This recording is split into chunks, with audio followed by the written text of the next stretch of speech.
Well, good morning, everyone. It's a little bit before 9 o'clock, but I think we can get underway.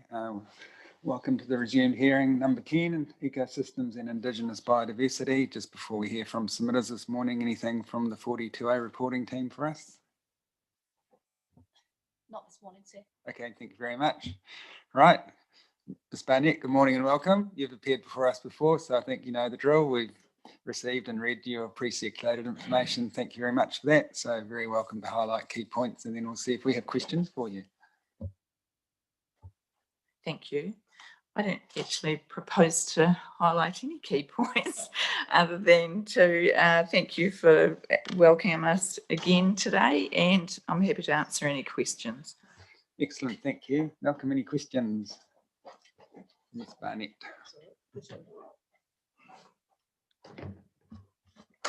Yeah, good morning. Thanks for coming. 14 was up. Something here on 14. Where have I got? Interested to you were talking about SNAs and not wanting to put SNA classifications over plantings that are newer, obviously. I'm just interested in exploring what you mean by naturally occurring, and that, guys. Okay, so what we're meaning here is that there's a distinction between existing planting that has naturally occurred. It's arrived there by itself by natural processes, whereas our concern is that what might be grouped into an SNA area is planting that has occurred as a way of human-induced planting. So humans have planted it there for a specific reason. So it's not naturally by itself arisen there. Okay, so you're not singling out species that would not have been there previous to it. You're singling out replantings of. So these, although this area may, in the long dim dark ages, have had this vegetation in it, I was just wanting to get the difference between naturally occurring, because I thought you might have meant other plant species that weren't typical to that area in the past. No, because there's situations where, yes, you might be planting plants that are relative to that particular area, but they've not arrived in that particular space, I guess you would say, naturally. Right, thank you. Yeah. Okay. Vet, any questions? Kia ora. Thank you again for your submission. I have no questions. Thank you. Thank you. And Lindsay? Good morning.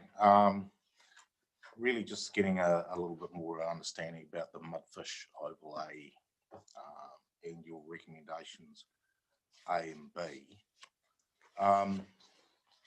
You obviously have the existing overlay in the plan relating to mudfish and so forth, and you've got some questions about the, if you like, the ecological accuracy of that.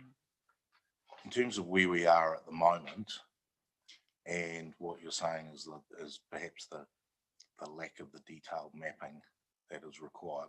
How do you propose we deal with this to do more ecological mapping and then include an amended overlay in the plan? Is that would be? Yes, I mean, we've set out our preferred options there, and we'd be comfortable with any of those, but from a planning perspective and from a landholder perspective, landholders are reasonably willing to accept overlays if they have been judicially gone through correctly, and there's an ecological assessment that says yes, these are present here for elongated periods of time. So I think people are respectful of that, but our concern has been, well, you know, whether it's an issue on my part, I haven't been able to actually locate the ecological assessment relative to these areas, or, and I think recommending to you that you should be able to see that if in fact there is one. And then secondly, that where the mapping has perhaps been a bit of an issue there, is that it's shown not in the correct location. So there's two things happening. We're saying happy to have an overlay in this area, provided there's an ecological justification for it. And secondly, if the maps associated with it are correctly located. So I think looking at those two issues and what you've already got notified in the plan, that you probably would have to go through a plan change exercise to get it correct. Okay, thank you. No further questions. Just two from me, just in terms of your paragraph 4.10, I just wanted to clarify, are you seeking any further amendments there, or are you supporting what's been recommended to us by the 42A team in terms of those definitions? Actually supporting what's been proposed, but it's quite helpful even if there was a note of clarification in the plan that that's the situation. Just in terms of the mudfish overlay in your paragraph 4.14, so you referred to the plan change 7 decisions, and obviously I was on the hearings panel. So are you happy with the outcome there in terms of the revised mudfish habitat that's now in the operative plan? Operative Land and Water Regional Plan? Yes. So wouldn't the solution be just to align this plan with that plan? Because under section 75 4A of the RMA, or 4B, sorry, a district plan must not be inconsistent with a regional plan for any matter specified in section 30(1). So we just align the maps, don't we? You could do, but it's again a situation of when you look at the rules that were associated with that overlay in the plan, they're relating to more natural waterways. Whereas if we are making a distinction between the regional councils looking after the natural stuff as opposed to the district council looking after the drainage, then I think there probably is a distinction there. So it's finding out where the consistency of what the regional plan has put in terms of what are artificial waterways within that mapping, and then what within the district plan is missed but should be still regarded as something that's looked at under it. So just to be crystal clear there, so the plan change 7 operative maps, are they adequate or inadequate? They're adequate if they're essentially dealing with the natural waterways. Yeah. But is there a but there? So if you look at the heading of the rules that relate to that particular map in the regional plan, they're particularly related to natural water bodies. Whereas if you as the commissioners decide that the district council then needs to deal with the more unnatural waterways, so the drains that may have mudfish in them, then I think those maps do need to go through a potential plan change process to get them correct. And just remind me, so, and do the notified district plan maps deal with artificial waterways, drains, or not? Well, they appear to be at the moment, yes. It's more dealing with the actual works associated that might occur in them, such as drain clearance. Yeah.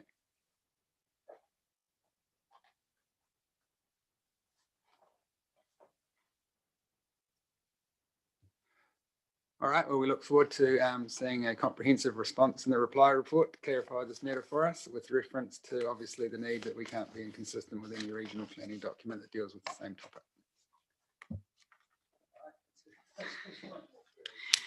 Thank you. Now, the next submitter on our list is Rayonia Forests, coming in over Zoom, hopefully.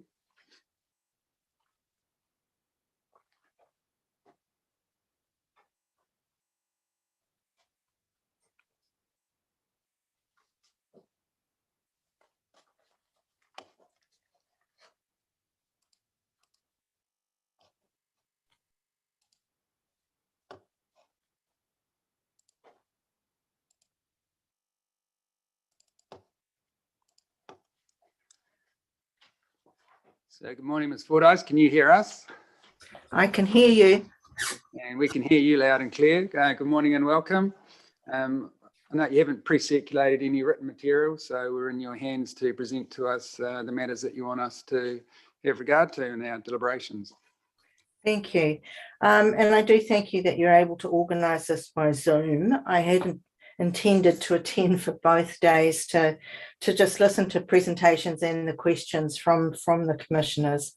We don't, as you said, we don't have Rainier Matariki Forest doesn't have any evidence to present. And overall, we're comfortable with the Section 42A report and its recommendations.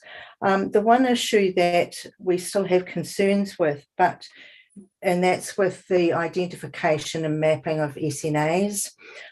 We do accept that in the NESPF that SNAs can be by way of description of criteria.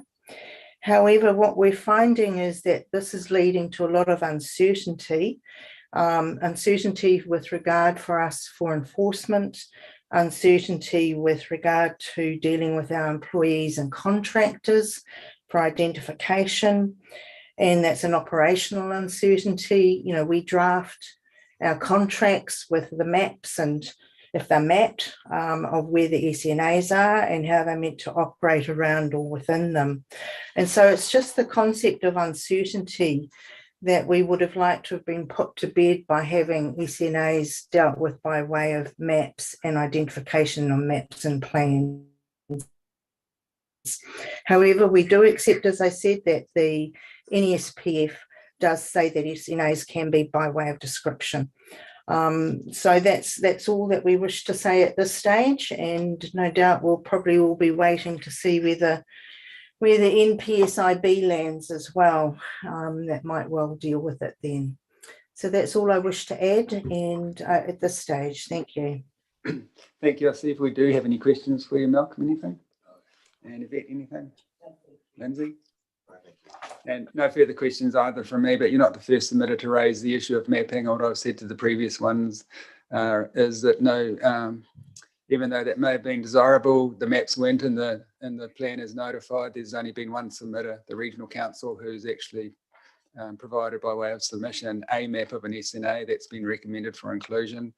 Yeah. And anything further would need to be by way of plan variation or plan change. So. No, we understand that. Yep. All right. Well, thanks very much for coming in this morning. Thank you. Thank you, Chair. Flock Hill Holdings.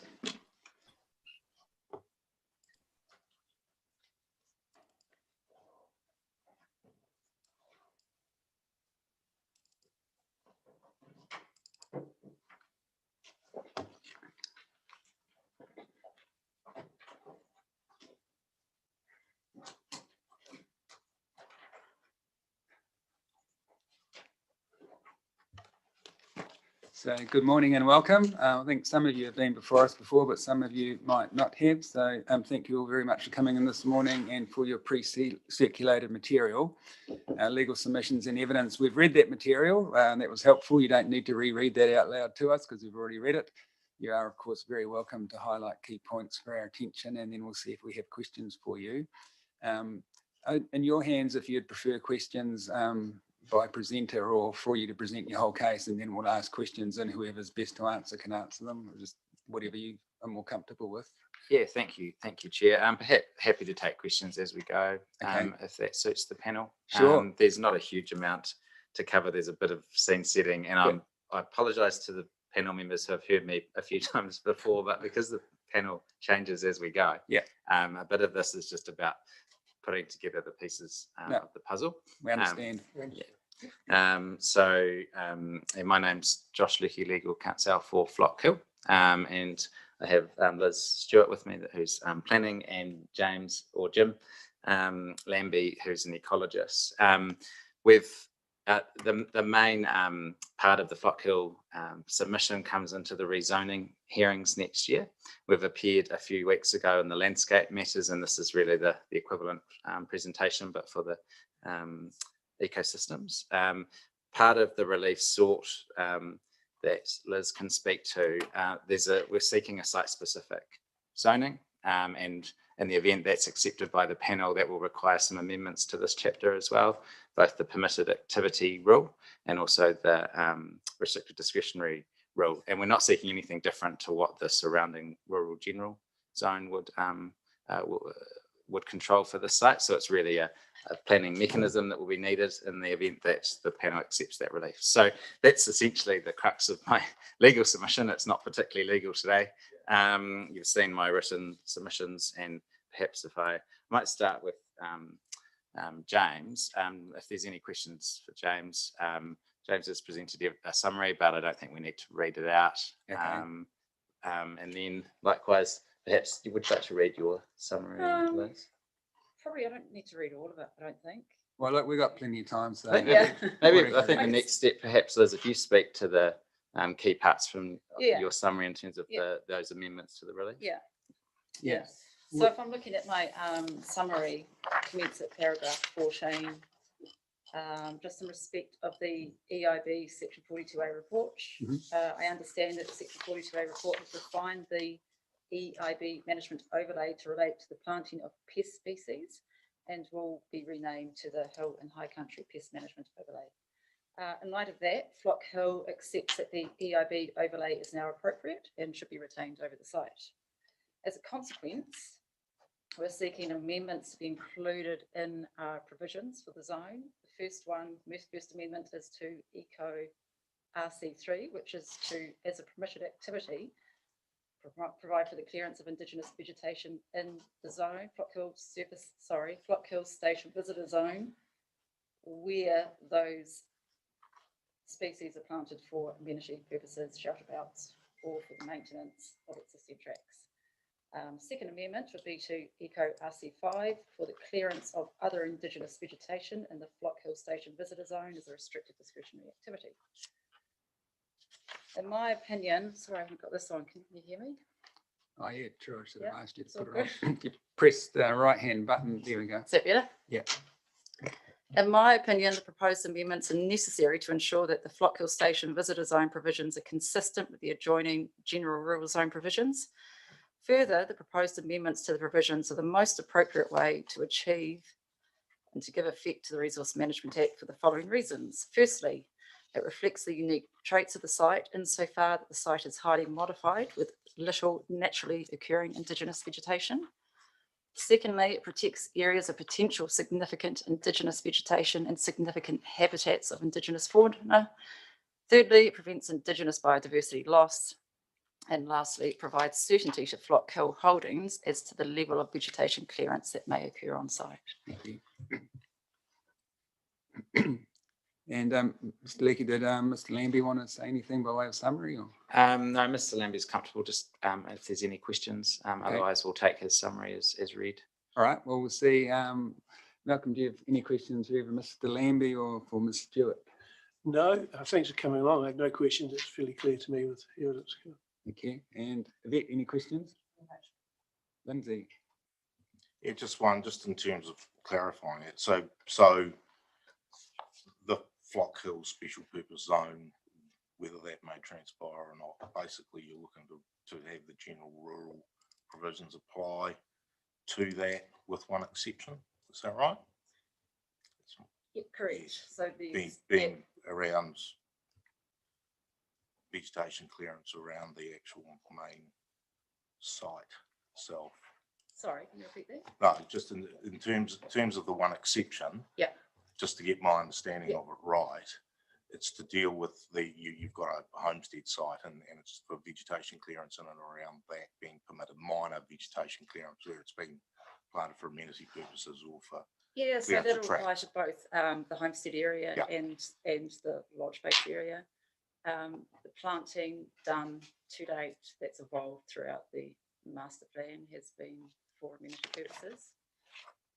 So that provision would enable them to, if required. Yeah. Just to clarify that mechanisms that as proposed in the 42A report is not sought to be amended by Flock Hill. We just seek that the Flock Hill special zone fall within that framework. So we're not seeking any amendment to that.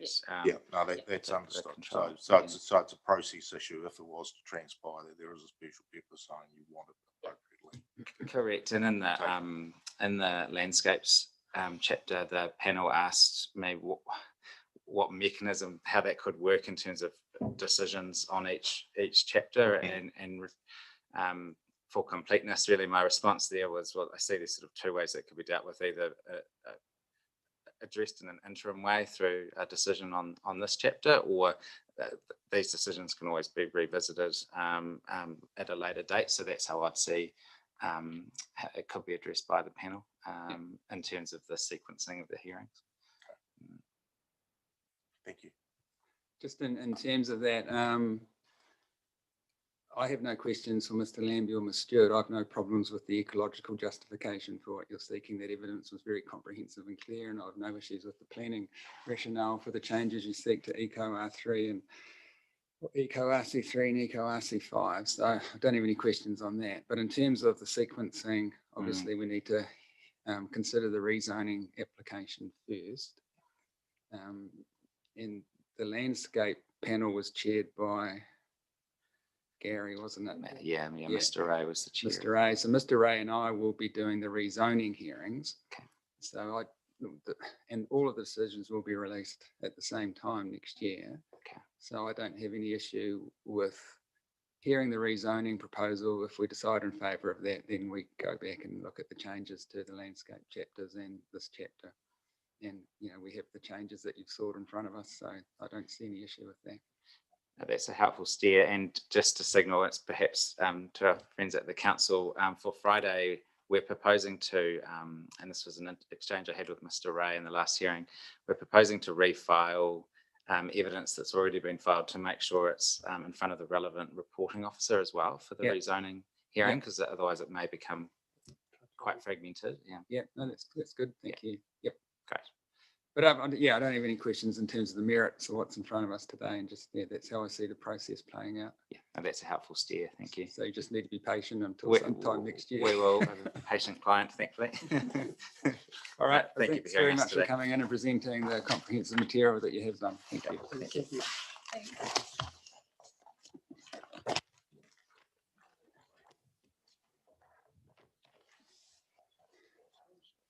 No, so just for the benefit of the rest of the panel, Hamish Rennie is no longer appearing.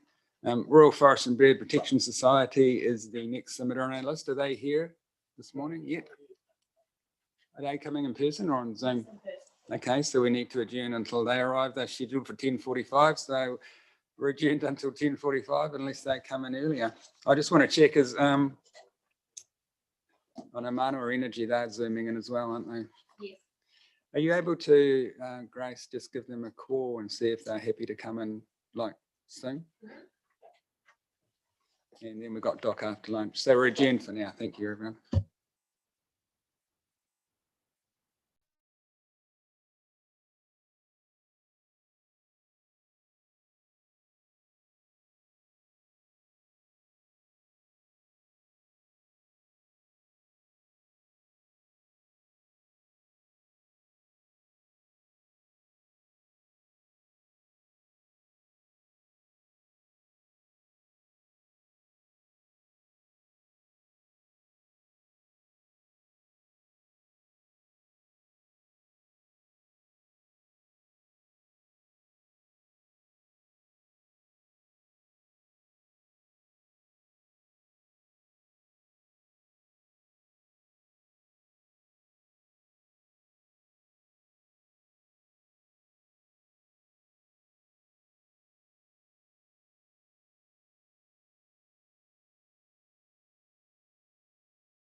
Well, good morning, everyone. We'll resume the hearing of submissions on Chapter 10 of the proposed district plan, Ecosystems and Indigenous Biodiversity. And at this stage, we're hearing from Rural Forest and Bird Protection Society of New Zealand. Good morning and welcome. Thank you very much for providing your pre-circulated material, your legal submissions and evidence. We've read that material, so that doesn't need to be read out loud to us. But of course, you're very welcome to summarise that and highlight key points for us, and then we'll see if we have questions for you. But over to you. Yeah, if you push the right-hand button, it should.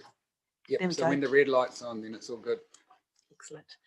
Kia ora, tēnā koutou katoa. Ko Nikki Snowink tōku ingoa.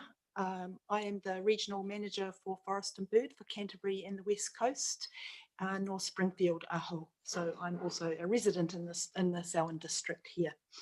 I have with me today Nicholas Head, ecologist, and he's going to do a presentation after I have spoken this morning on our key points. By way of background, Forest and Bird is New Zealand's oldest non-government organisation, environmental non-government organisation. Since 1923, it has continuously advocated for the protection of New Zealand's native flora and fauna. I represented Forest and Bird on the Selwyn District Biodiversity Working Group in 2018, which was established to provide recommendations for the EIB chapter for the district plan review, though I did come halfway through that process.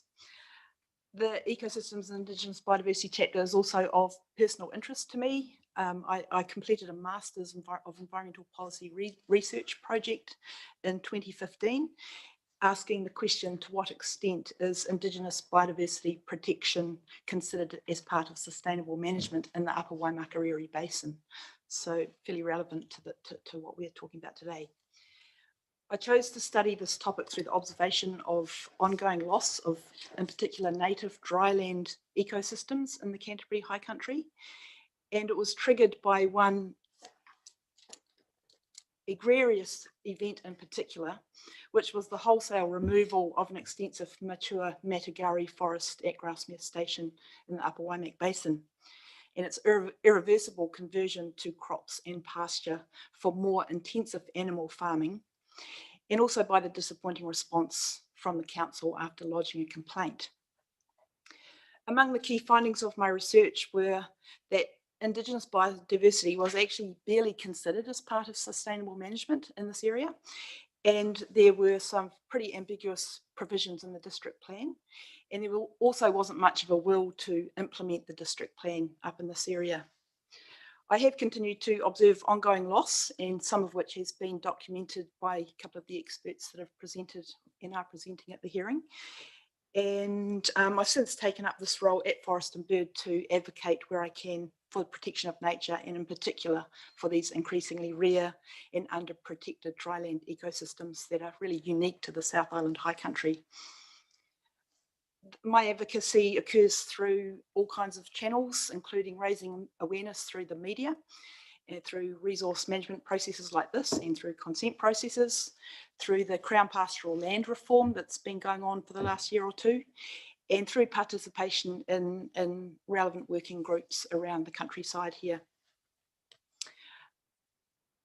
I want to talk a little bit about getting the system right, and this is kind of the big picture of my work. Te Mana o Te Taio, the Aotearoa New Zealand Biodiversity Strategy, is a cross-government strategy launched in 2020. And the strategy acknowledges the woeful state of New Zealand's native species, highlighting that there's around 4,000 species threatened and at risk of extinction. One of the strategy's underpinning pillars is getting the system right, which promotes the alignment of legislation, policies, plans and actions to turn the tide on this woeful statistic, which takes on even more urgency with climate change as it starts to bite. Of key concern to Forest and Bird in the Selwyn district is the ongoing Indigenous biodiversity loss, particularly of the dry shrublands and the short tussock lands on the margins of the rivers and the sort of big fans that go along our fantastic braided rivers and our smaller foothills fed streams, which is actually an incredible habitat for a variety of native insects like moths, butterflies, dragonflies and grasshoppers, native lizards and skinks, and of course native birds, and particularly our braided river birds like banded dotterels that like to forage on the braided river margins. And also of concern is the inadequate planning framework and the poor implementation that we have of it. Over the years, the last couple of years, Forest and Bird has made numerous complaints, formally and informally, to the Selwyn District Council regarding the loss of Indigenous vegetation, particularly on the high country land, including on Crown pastoral lease land, the University of Canterbury endowment land up in the high country, and on private land, all of which is subject to the RMA in the district planning process.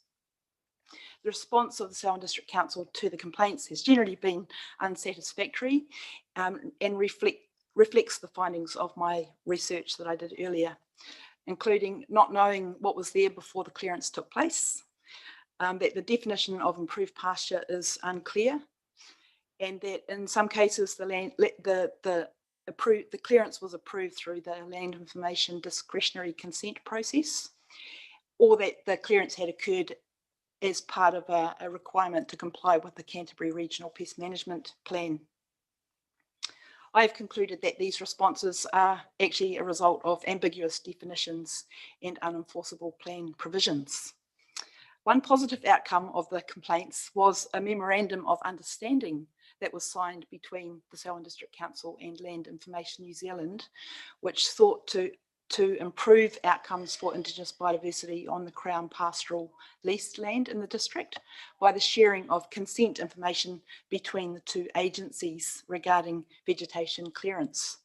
However, despite that MOU, Indigenous vegetation and habitat for native fauna destruction on the district's Crown pastoral lease land continues. Nothing appears to have changed despite that MOU. I've concluded that the MOU is actually worthless if the planning framework is not fit for purpose. So Forest and Bird welcome the district plan review, and we strongly support the Section 42A recommendations, which make significant improvements to the notified proposed plan. However, further refinements are still needed, particularly to some definitions, Indigenous vegetation and also improved pasture, including the need for mapping fully converted pasture. I think we put that in our submission. The draft National Policy Statement of Indigenous Biodiversity has just closed, the exposure draft has just closed for another round of public consultation. While there's yet a requirement to give effect, Forest and Bird urges the commissioners to have regard to the NPSIB, particularly the obligation to assess, identify, list and map SNAs in the district plan, and the clauses relating to maintaining Indigenous biodiversity, maintaining improved pasture, ahead of the NPSIB gazettal. This could potentially negate the need to rely on a ropey improved pasture definition, which seems to be a sticking point for a lot of this stuff. Part 3.17 of the NPSIB sets out the bits and pieces there around the clauses around the maintenance of improved pasture. I think Nicholas might talk a bit more about that later on. In the meantime, Forest and Bird are concerned that loopholes remain in the proposed district plan, and the loss of Indigenous vegetation and habitat for native fauna will continue unless immediate action by the council is taken. I just want to talk a little bit about the Selwyn District Biodiversity Working Group and where it landed up. Forest and Bird participated as member of the working group, as I mentioned before, along with members from the Selwyn District Council and Environment Canterbury. Also, there were members from stakeholders, including Mana Whenua were represented, key stakeholders, Fish and Game, Federated Farmers and DOC, and some community members with expertise and interest in Indigenous biodiversity and land use.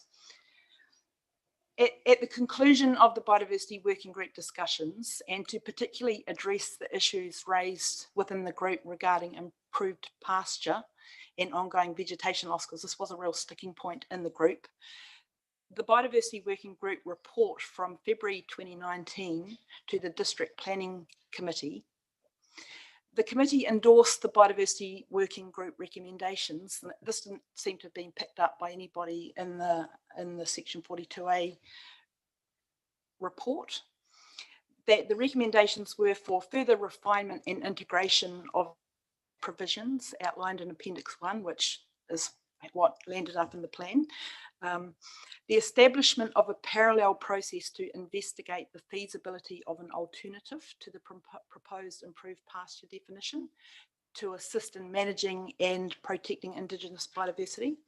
And 3, subject to the development of an amended biodiversity working group terms of reference and wider council initiatives, the District Plan Committee supported the continuation of the biodiversity working group to support council with the implementation of Indigenous biodiversity related initiatives.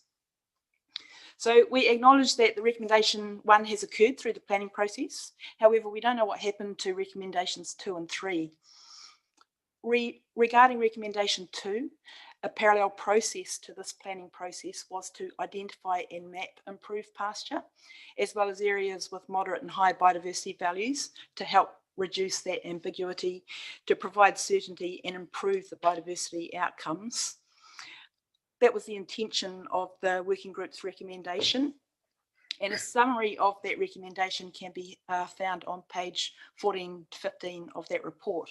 And in summary, it just sets out that we would seek to have the areas of land improvement or improved pasture mapped.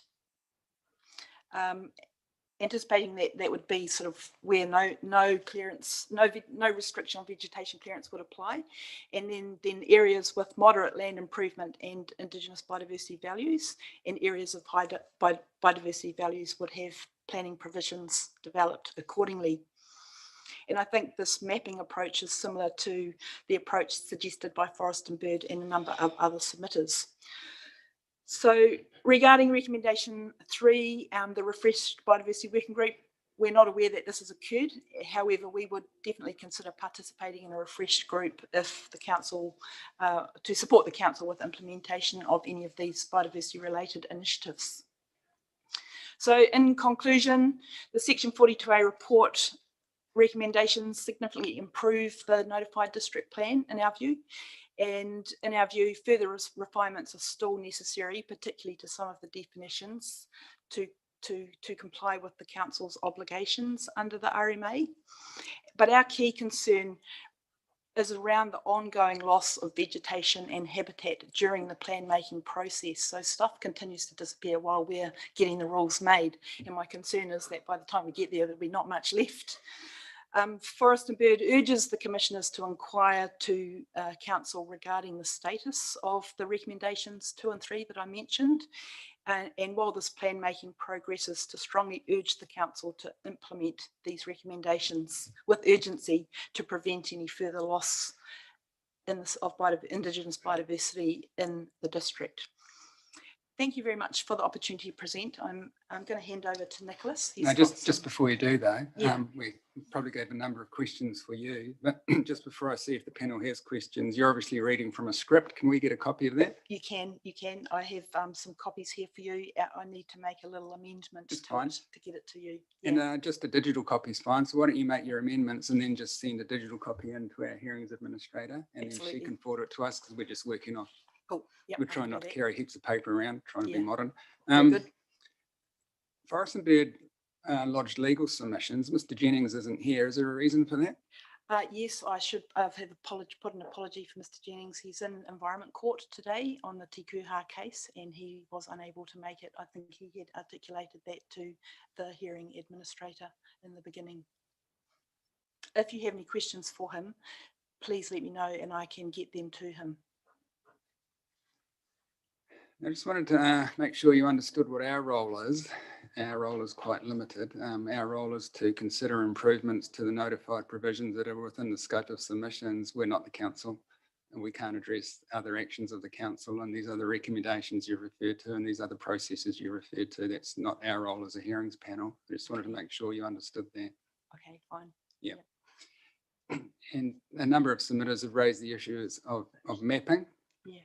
Now, the district plan is notified the proposed district plan didn't include maps, we can't put those maps in unless the submitter has specifically asked for a map and provided that map as part of their submission. There was only one submitter who did that, the Canary Regional Council. They asked for one area to be included and they provided an aerial photograph of that, and that has been recommended for inclusion. We can't, as a panel, include maps that aren't before us by way of submissions, and we can't, as a panel, direct the council to go away and do work. That's simply not our function. Okay. And I just wanted to understood. make sure you understood that. If the council decides to map areas, whether they be improved pasture or converted pasture or SNAs in the future, then that's up to the council to do, and that would have to result in a further plan change or a variation to the proposed plan, but that's outside the scope of our jurisdiction and role. Okay. Yeah, I Thanks just for wanted to make clarifying sure that. you understood those things. I don't I- want you to go away with any Yep. hopes that we can do things that we don't have scope to do. Okay. No, I understand that now. I wasn't sure because that is my biggest worry. I feel like there is this kind of big gap in the whole system, and I guess it was surprising that that it wasn't the Biodiversity Working Group made that recommendation and then it stopped. Nothing happened after that. So I guess that's something we need to I'm take up not with personally council. aware of that group or what Yeah. it's done or hasn't done, and it's simply not relevant to the task that we Right. have before us, which is to consider changes to the plan within the scope of submission. Okay, thanks for clarifying. I'll just see if we have the other members of the panel have questions for you resulting from your presentation to us. Malcolm, any questions? No, I don't have any questions. I do note that your definitions of indigenous vegetation and improved pasture, they're a common thread in other submitters, which we're also considering. So thanks for coming in. Cool. Thank you. Yvette, any questions? Kia ora. And any Lindsay, any questions arising from the verbal presentation? No, I don't, thank you. Thank you. It appears we have no further questions for you. So now we can hear from Mr. Hepp. Sure. I thought I'd read a summary first and then show some photos to reiterate some of my points, but Yep, first good. I'd just like to make some corrections in my evidence, if that's possible. Yep, absolutely. That's helpful. So first correction is page 17, paragraph 11.3. It should be Lepidium kirkii, not Lepidium ciliandri. Kirkii. It's the Otago version of the Canary inland cress. Page 18, 13.2 on the definition of indigenous vegetation. Really, I think I'd prefer it if it stopped when it says the community may include exotic species, full stop, and from that point on deleted the rest. I don't think it particularly adds anything to the definition. So my preference with that part of the definition is deleted. Page 24, paragraph 19.2, the fifth bullet point. I'd like to add or threatened after originally rear.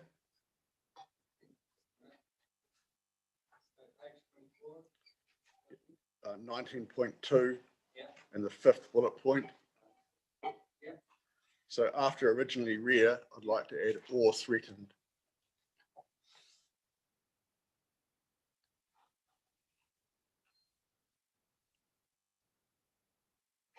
And the last one on page 26, 19.3.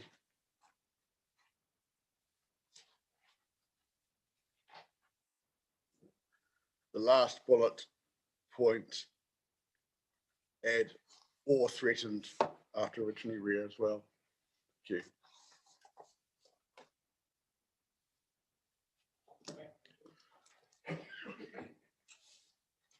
So just quickly, my summary. You don't have to be quick, just take your time, and this is new, so just read it out to us, that's fine. Sure. Yep.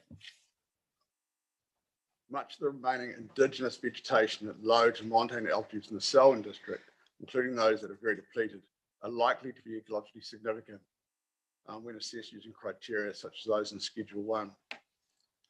Widespread agricultural conversion of indigenous ecosystems that has occurred in the Selwyn district has undoubtedly resulted in the extensive and irreplaceable loss of significant Indigenous biodiversity. The loss has been facilitated by ambiguous plan definitions, inadequate vegetation clearance rules, and a general lack of understanding about ecological values. And these problems are perpetuated in the proposed Selwyn District Plan. Interestingly, I was involved in the first plan hearing well over 10 years ago, and that's when I was with Dot, and we presented a schedule of significant sites then with which were mapped as well, but that was rejected by the council. It was, I just thought I'd add that given the discussion you just had with Nikki about mapping, but anyway. Owing to deficiencies in the proposed plan, ongoing losses will disproportionately occur on the rarest, least protected ecosystems that are the highest priorities for protection. And that's where most of the loss that has been occurring has been happening anyway. Key issues include the schedule of vegetation types in EIB Schedule 3 is seriously deficient as it does not provide for the Selwyn District's rare and most threatened ecosystems, especially those on depositional surfaces that are characterised by short tussock grasslands, sparse shrublands and open habitats. The definition of Indigenous vegetation lacks clarity. In my view, it needs to include non-vascular species and preferably also reference to exotic species that are always present. The definition of improved pasture is ambiguous as it could capture ecologically significant ecosystems where they include exotic species that can be a common component and often are. And clearance exemptions, although apparently minor, could result in irreplaceable loss of many small distinctive habitats for threatened biota. 100 square metres, for example, could result in a track being bulldozed through the middle of a tech forest, and that's considerable impact. And associated with that is edge effects, which I believe should be identified as a key threat and provided for somewhere in the plan. I'm uncomfortable with farm biodiversity management plans as a mechanism to achieve development for no net loss. Unless there are independent expert ecological critiques, they are likely to facilitate ongoing loss of Indigenous biodiversity. Offsetting or compensation is not appropriate for rare and threatened ecosystems and taxa, except where it is the only option to address retrospective loss from unconsented works. Any reduction of their extent will cause permanent net loss that cannot be offset or compensated.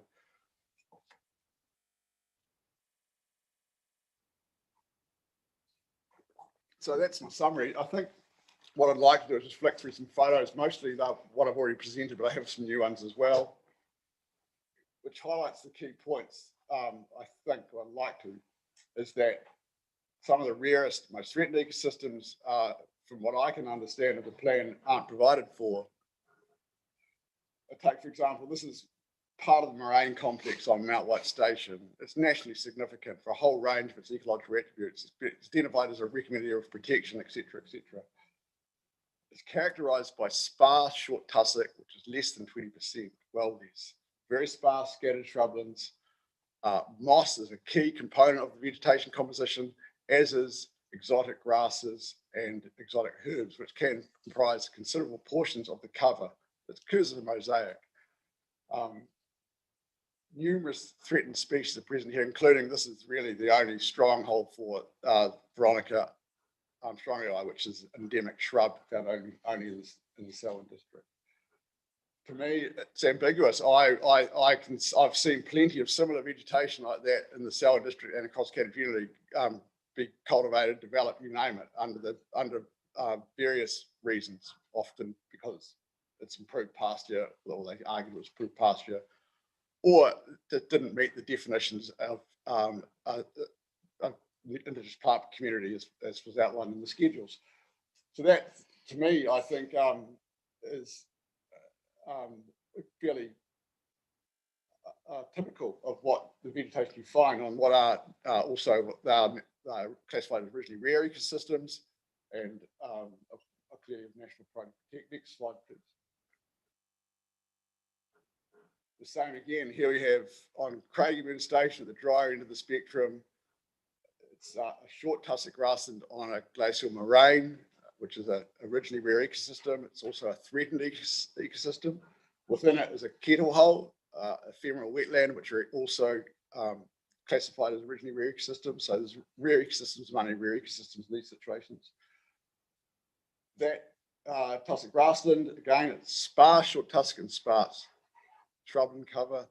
It's highly diverse, but it's a number of several threatened plant species there.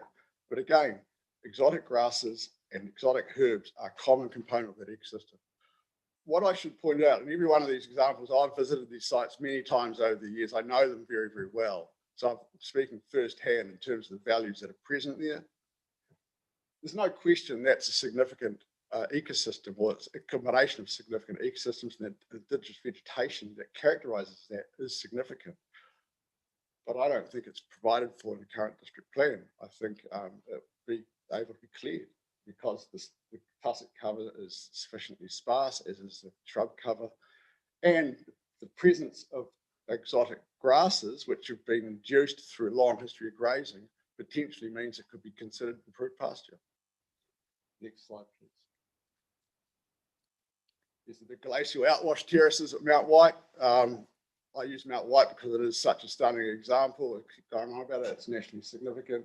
But again, the vegetation comprises a complex mosaic of sparse, short tussock, virtually always less than 20%. Moss is a considerable component of the ecosystem. As you'll see, the white is moss, sparse shrubland cover, and again, a rare and threatened ecosystem with numerous attributes that make it significant. Arguably, it's not provided for in the plan under the current thresholds and definitions. Next slide, please. Here's an alluvial outwash terrace, slightly different to, I know alluvium's been provided for to a certain extent for Matagari, and I support the plan, the section 42A report recommending that fescue tussock should also be captured on alluvial surfaces, but I haven't, I'm arguing it should also be depositional surfaces. That's what we're looking at up until now. It's been moraines and glacial outwash are depositional. This is an alluvial surface. This is an old river terrace. It's not in the Waimak district. Sorry, not in the Selwyn district. This one, it's in the Waimak district. But it's the best photo I had that shows typically what indigenous vegetation comprises on alluvial surfaces. Again, short stature, open Matagari, moss a key component, sparse tussock cover. This site in particular has something like 12 threatened species on it, just plant species alone. But again, the definitions that capture indigenous vegetation slips through the cracks.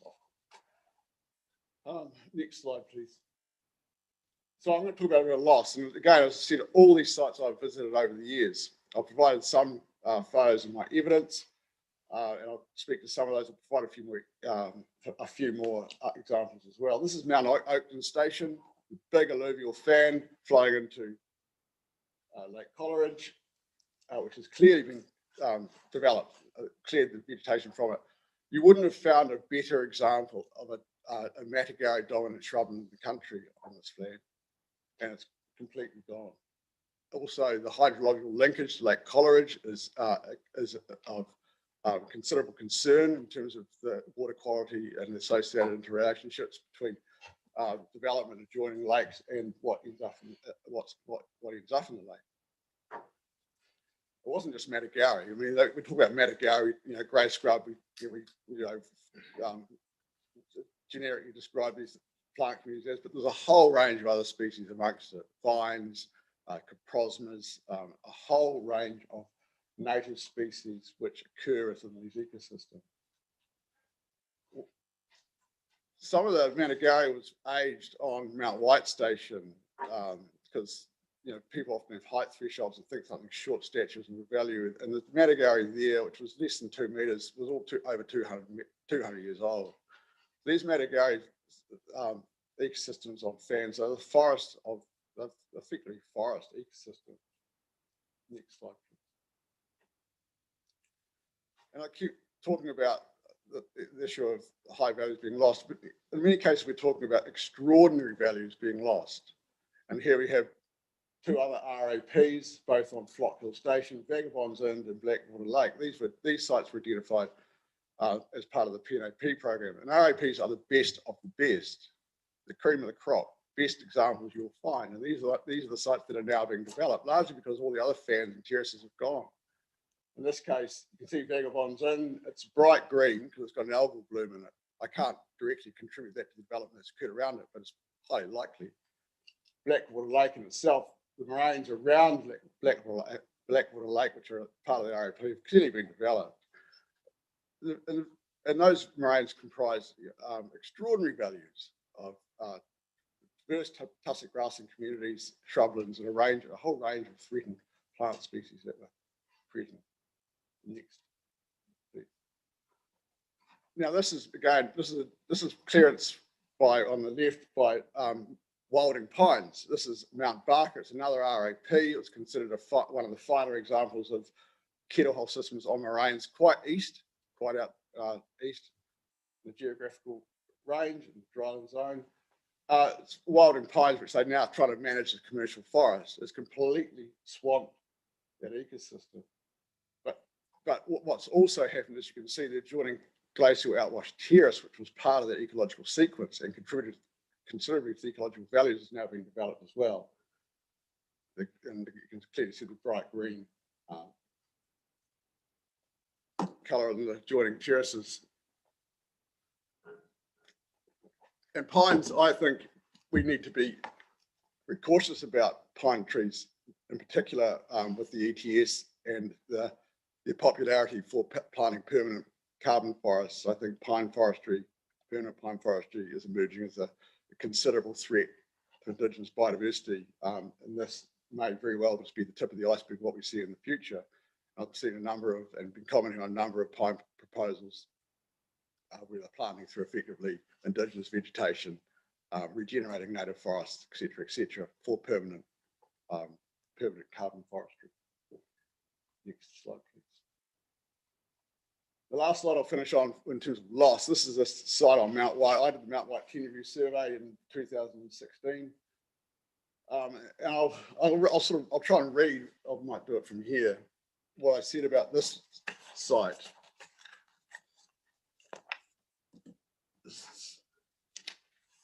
Which I wrote as part of the 10-year report. The series of pronounced Kame terraces adjoining the Waimakariri River and Polta River provide an interesting variation to those upstream of the Andrews River. These terraces, most of which are an acutely threatened land environment, are dominated by extensive moss field, uniformly of woolly moss that can form up to 70%. And you can, on the photo on the left, you can see that white colour is woolly moss, which is the native moss, highly representative of these alluvial outwash surfaces. Native species occur throughout, include fescue tussock, matagari, porcupine shrub, blue tussock, dwarf heath, matacaprosma, mat daisies, Ritidosperma pumilum, Ritidosperma exiguum, which is listed as data deficient, Pimelia sericea villosa, Eucalyptus traversii, etc., a whole range of native species. Sporadically present are threatened plants, Olearia lineata, fanleaf daisy, and matbrew. At the time, they were all ranked as declining. They're all now ranked as threatened, nationally vulnerable. Exotic species are commonly present, include mousea hawkweed, sweet vernal catsia, purging flat, brown top, and silver hair grasses. These terraces adjoin glacial moraines and massive terrace rises that comprises the Waimakariri and Calder confluence. Collectively, they form a remarkable sequence of landforms comprising nationally rare and threatened ecosystems and associated threatened Indigenous vegetation. And so the ECAN report is quite clear in terms of the loss that's been occurring, but actually it understates the loss because it hasn't picked up a lot of these sites. This has occurred quite recently. And frankly, it's shocking to see sites which are clearly of high value and been documented and were known are being developed and without any proper scrutiny, it seems to me. So next slide, please. And just moving now into edge effects, which I've also talked about, has emerged as a major problem, in particular with the expansion of irrigation, and now all the scientific reserves, for example, on the Canary Plains, what little remains of Indigenous biodiversity in those reserves, now severely adversely affected from the edge effects. They irrigate them because there's no buffer zones and they're hard up against the boundaries. You can sort of see on the left there, that's the Bankside Scientific Reserve, and that green swathe is invasion of dense exotic pasture species owing to irrigation and also flowing across the channel into the reserve. And so, and resulting in the complete loss of all the Indigenous biodiversity, what was there. The other photo isn't from the Selwyn district, but I'll just sort of show it from the air. You can see that's the Medbury Scientific Reserve. You can see that the green semicircle is where the irrigator passes through the reserve. And so edge effects occur usually after the activity has been given consent. And in my experience, have never been adequately considered when consents are issued to development projects. And I believe they need to be, because clearly the impacts of them are profound when it comes to small isolated remnants of Indigenous biodiversity, in particular in dryland ecosystems. I'm not going to talk to that slide. That was just a slide I had there to showing, well, while it's there, you can flick. The slide on the right is all the significant sites that have been identified on the Canary Plains. And we talked about this earlier. There's a lot of sites that have been identified as significant in the district for a long, long time. As I said, when DOT presented evidence at the hearing 15 years or so ago, we identified all those sites and the RAPs and had mapped them and provided that list to the council, but it never went anywhere. And so a lot of those sites, which were initially provided to council, and I've shown you now, have now been developed and lost. And the loss seems to be continuing. So I suppose it's a good place to leave it, I suppose.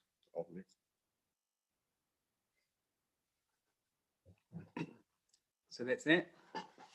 Right, I'll see if we have any questions for you, Malcolm. Any questions? No, thank you. Thank you for the summary and the slides. And Yvette?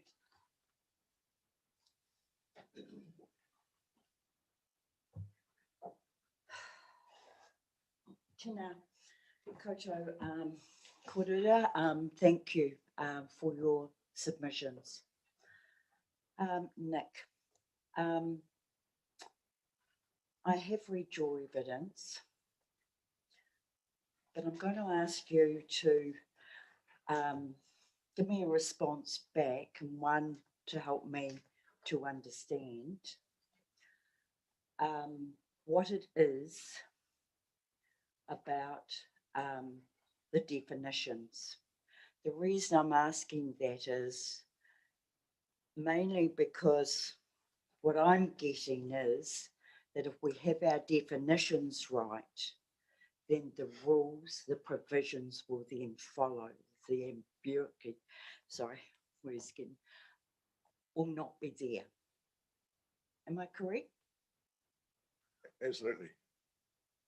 So when I read the Indigenous biodiversity definition, and then I go down to the Indigenous vegetation and those two definitions, because the evidence that I'm reading, Nick, is definitely in terms of our endemic species and the decline of them. I'm not quite seeing that within those. Is that what I am hearing from you, that is what you are saying within your evidence? So can you please just tell me, in terms of Indigenous biodiversity, what you would like to see there that would be clearer for me to be able to see, understand? So the definition I've recommended for Indigenous vegetation means a community of vascular plants, mosses and or lichens, because it's important to include that. That includes species native to the ecological district. So that means they're naturally occurring there as opposed to planted. And I think it's important also to add that the community may include exotic species, and that's important because too often it's been the presence of exotic species has been used to downplay its values or dismiss it as a significant site, or even to say it's not Indigenous vegetation. But the ecological reality in New Zealand today is basically, with the exception of our higher alpine environments and ecosystems, every ecosystem is full of exotic species. And so it closes down that argument that because exotic species are there, therefore it's not significant, which is used all the time. That's used all the time in applications to get consent where it involves the loss of Indigenous biodiversity, including mosses and lichens is along the same line. They're, and certainly in drylands, they're an absolutely inherent part of dryland ecosystems. But you'll be amazed how people will overlook their presence, because they're non-vascular species. So including that also means that people have to consider the presence of mosses and lichens as Indigenous vegetation when they make their assessment. So Nick, do you feel that to be able to take that ambiguity out, that it's important for us to actually give that definition of the species within that definition to ensure that it is covered and has more certainty and provides certainty within that definition? Certainly in my view, that definition that I've suggested and others suggested, it provides greater clarity about what should be considered, certainly what should be considered, and certainly what shouldn't be used as an excuse to downplay values too. I think that in my reading of it, that it achieves both those purposes. So if I go down now to looking at the Indigenous vegetation, within there, it does actually say, give a definition in terms of what is meant as being Indigenous vegetation. And it just talks, the language it uses, native to the area. Yeah. Do you think that encompasses what you have just explained?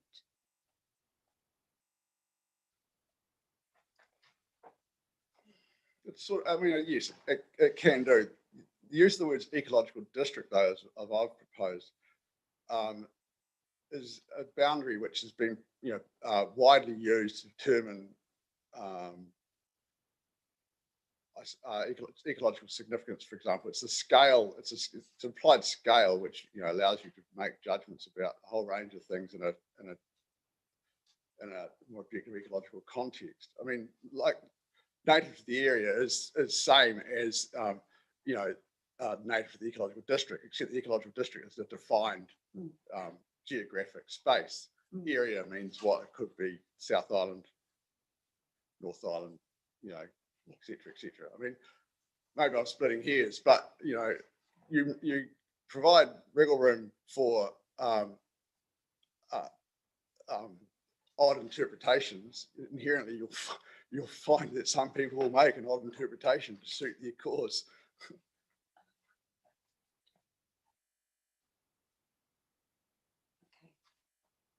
I think I'll leave it at that for the time being. Okay. Kia ora, thank you.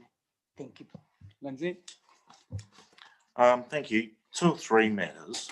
In terms of edge effects, you say that it's a key threat and needs to be recognised. We're interested in the mechanism about how you would do that,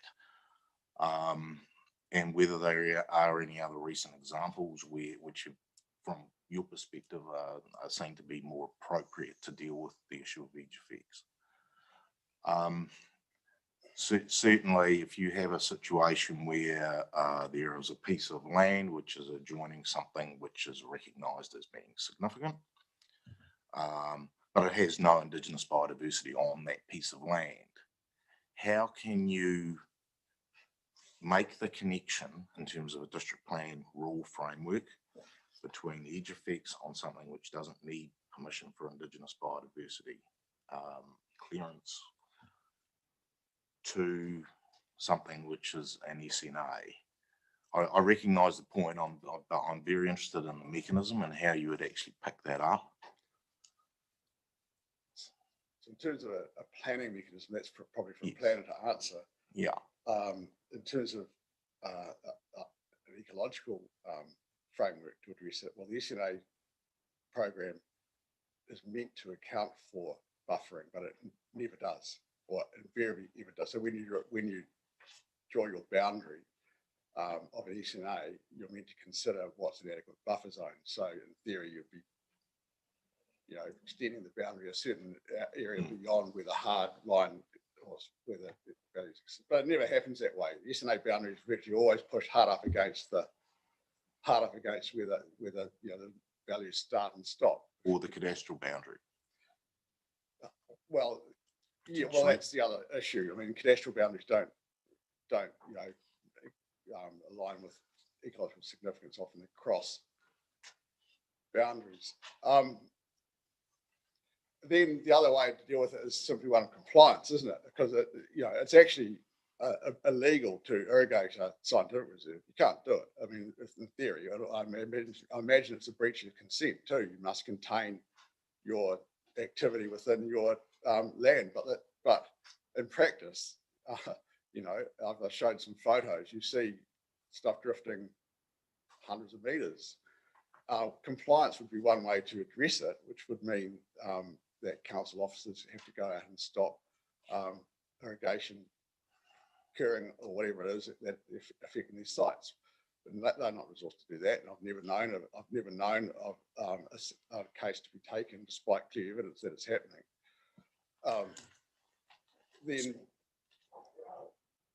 So, in my view, edge effect should be a matter of discretion depending on what the land use is, and then you would then it shouldn't be a right to be able to irrigate hard up against a reserve. Yeah, no, I understand all that, and perhaps from I'm a planner, so I'm looking at it from a planning perspective in terms of something which is reasonable.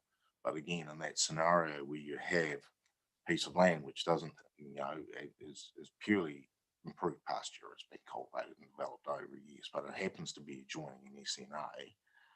Everything else is otherwise permitted on this piece of land. You're obviously concerned about irrigation. There might be some consenting processes with irrigation through the land and water plan, for example. But really, I recognise the issue, but I'm really just trying to work on what is the most appropriate mechanism and whether there is an exemplar which, from your perspective, is a way to deal with this particular issue. Well, yeah, it is complex. I accept that. I was involved in two cases recently. One was a quarry where the edge effects were raised, and the response was that they have to shut operations down within certain wind speeds. We can argue whether or not that was the wind speed they chose was adequate or not, but that was one way they chose to address it. It's similar to another case out at Kairere Spit. It's the same issue where they're meant to shut down irrigation after wind speeds get to a certain strength. Whether it's effective or not, will remain to be seen. But it's one way they tried to address it, as opposed to saying, well, 20 meters or whatever, 50 meters from that boundary, you have to shut. You can't irrigate. It is complex, and it also depends on what the type of land use is, because certain things, different land uses have different edge effects. Some are minor, some can be hundreds of meters. It all depends on and also depends on what the ecosystem affected is as well. Short vegetation is more susceptible to longer, dense vegetation. And it could happen at different periods of the year, for example. Different climatic conditions. Okay. Yeah, no, I accept what you're saying, and it is something I'm particularly interested in. Have you had the opportunity to have a look at some of the other evidence from the other ecologists? I'm thinking obviously Mr. Harding from Department of Conservation. Okay, because what has happened in the last couple of days is there's been quite an emphasis on the definition of improved pasture, which is something you've raised as well. The chair's already outlined the issue and the jurisdictional or the scope issues that we have with this in terms of mapping, and obviously an integral part of your proposed definition is that there's a mapping component in that as well. In terms of the section 42A officer's recommendation for improved pasture, is that going to be adequate until such mapping can occur and potentially included in the future as part of a future plan change, or is there a holding point that you'll be comfortable with in terms of that definition? Well, it also depends on whether or not the schedule of plant communities is also improved, I suppose. And I've made some recommendations there about broadening it out to depositional landforms and changing some of the wording, some relatively minor wording in those changes. That taken together, then it probably reduces the risk to some extent. The definition of improved pasture as it is, well, I've seen worse ones, that's for sure. But sure, but this case is this particular scenario is cropping up everywhere, basically, and I would have thought that there is an a nationally agreed definition of improved pasture, and particularly when you've got the MPS freshwater management as well, which I think has a definition. Which could be utilised because it's your wording is quite different, and I accept that Mr. Harding also has some difficulties with the what's in and what's not improved pasture, because obviously a district plan needs to be incredibly certain about these things, particularly from an compliance enforcement perspective. And that's why I think, in my experience, really, this has been an issue in virtually every district in Canterbury that I've been involved in, and it continues to be. And that's why, really, I think to give it true clarity, mapping is the way forward. But without that, the definition I've proposed, I think, at least removes some of the ambiguity that has been problematic in terms of whether or not it's indigenous plant community with exotics or it's for pasture. I think the definition I've proposed, at least, it shuts that down. The freshwater one is interesting because I've gone down that, they've gone down that road of producing a long list of what are improved pasture species. And I initially thought that's not a bad approach, but then you run into the problem. Well, if you don't get them all, you're in the same problem. And I know the freshwater one has exactly that problem. It gives a good list of what are considered to be improved pasture species, but the fact there's 2 or 3 species there which are seriously problematic. And actually, I can accept that. And in terms of the schedule of threatened species or critically endangered species and so forth, you've made some suggested improvements. It's not that I understand that schedule is not actually referred to in any of the rules as proposed, and it's more for potentially for guidance.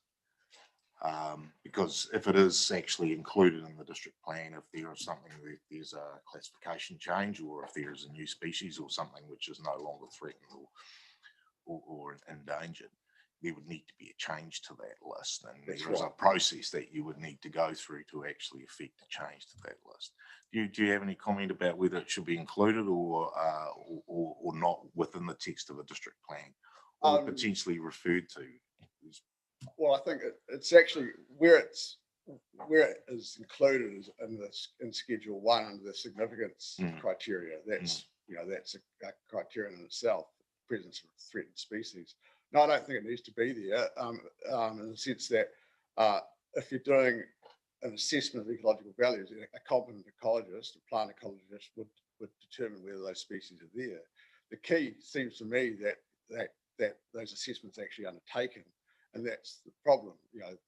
Often clearance is being done without any assessment, and so for the range of these reasons, it's either assumed to be improved pasture, or it's assumed not to be indigenous vegetation, so clearance is done as regardless. And so Mm. there's no opportunity to assess the values that were there. And so that's why, in my view, I mean, you know, my own view, the approach I would prefer is that you have a definition of indigenous vegetation, which is sufficiently broad and restrictions around clearance within that. And then any clearance is subject to within reason, is subject to an assessment. Yeah. The problem, you know, the key step missing is the ability to assess what is there before it's cleared. Yeah. And that's the ongoing problem. So the high country examples that you gave in your photos, Craigieburn and Mount White. Mount Oakton, Mount White, Craigieburn, Flock Hill. Yeah. So with the package of rules that is recommended by the Section 42A report, if there was to be a conversion to improve, you know, significantly improve pasture land, as opposed to, I presume it's sporadically grazed, the tussock lands are sporadically grazed, there's some sheep in there or something like that from time to time at the moment. But if there was to be an intensive conversion, you raise concerns that there wouldn't be the opportunity for an assessment of Indigenous biodiversity values in those scenarios? Well, again, it comes back to whether or not the Schedule 3 is improved or not. If not, then I think there's considerable gaps there that allow, what I can see, the clearance of Indigenous vegetation on moraines, for example, because the tussock thresholds are too low. Are lower than the thresholds in the schedule. And again, there's that ambiguity. And then the presence of exotic species, which are commonplace throughout, could lead to the interpretation that it's improved pasture. Okay, so it all really comes down to the definition of improved pasture to determine what's in or out. Well, unless you got rid of that and just relied on the definition of indigenous vegetation, then it would be harder to slip through the cracks. Yeah.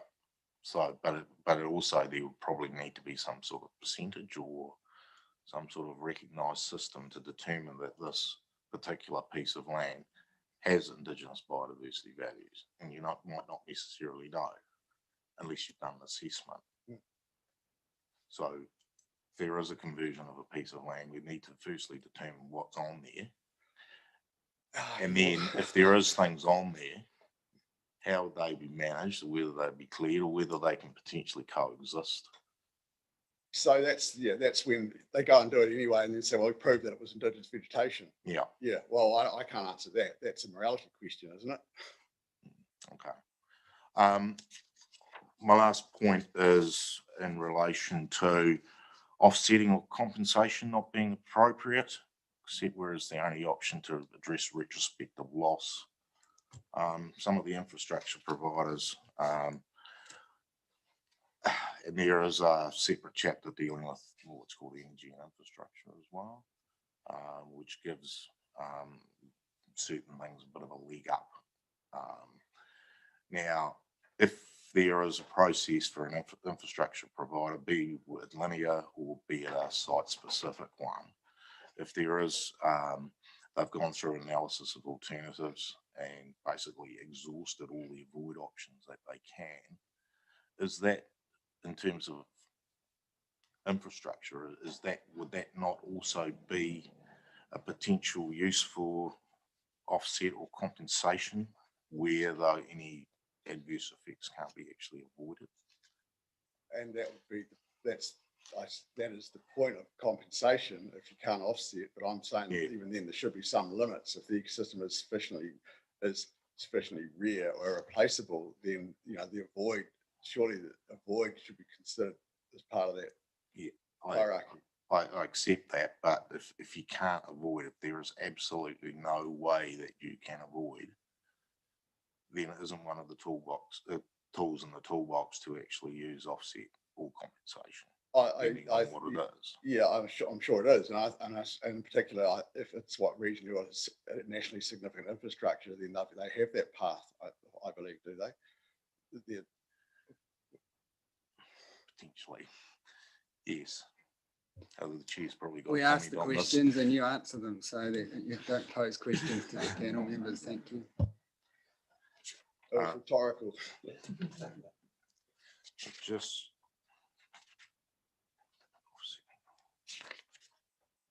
No, thank you. I've no further questions.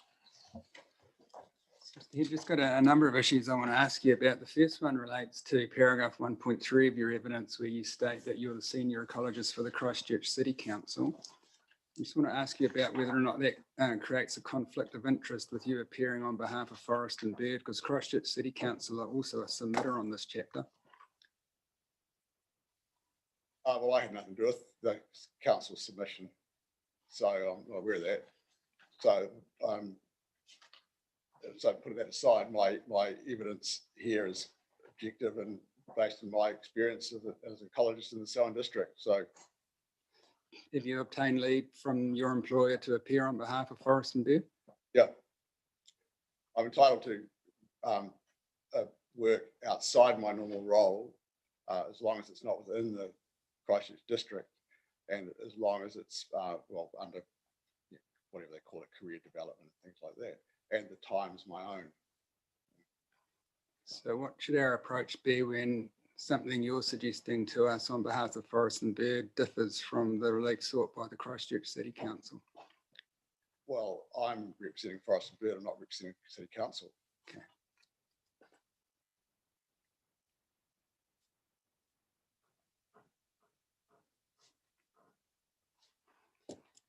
Now, you talked with one of my colleagues about a couple of definitions. One was Indigenous biodiversity, the definition of that. The Forest and Bird submission on the plan was to retain that definition as notified. Is that still Forest and Bird's position? On Indigenous biodiversity. Yeah, the definition of Indigenous biodiversity, you discussed that with my colleague at the far end of the table. Forest and Bird sought to retain that as notified. Is that still Forest and Bird's position? Yes, I think Nicholas has talked about the Indigenous vegetation and improved pasture. He didn't, so. When you're talking, you don't need to have your mask on unless you really want to, but yeah. Sorry, I did, okay. sorry about that. I did pick up on that. I think Nicholas's submission didn't actually talk about it. No, it doesn't, but there was an exchange with Yvette. So I'm just wondering what Forest and Bird's current position on that is. It is the position. As in the submission. As in the submission. Okay. Yeah. Retained Indigenous as notified. biodiversity, yeah, we haven't changed on that, I Yep. don't think. Yeah. And the definition of Indigenous vegetation, Forest and Bird was not a primary submitter on that definition, but you supported the submission of the Upper Waimakariri Rakaya group. Mm. And I noticed, Mr. Head, the wording that you've proposed for us is roughly in line with the wording that they sought. So I'm happy that there's scope for us there to consider the definition you've put forward. So that wasn't a question, but just letting you know that I'm happy that's within scope in terms of what you're presenting to us today. Just want to talk about edge effects. Now, the reporting officers have addressed that to us in terms of the definition of vegetation clearance, where they've introduced the words shading and invasion as two primary words that describe edge effects. Are there any other words that you would have in mind to describe edge effects, apart from shading and invasion? Irrigation's already in the definition. Yeah, well, I mean, edge effects are broad and can include a whole range of adverse effects, including fertilizer, dust, moisture, disturbance. Disturbance can also be an edge effect along the boundary, for example, to wildlife. So it's a broad brush, edge effects, but as we discussed, it depends on the type of activity and the type of ecosystem affected, vegetation and structure. Its position in the landscape, for example, the prevailing winds. There's all those aspects that need to be considered.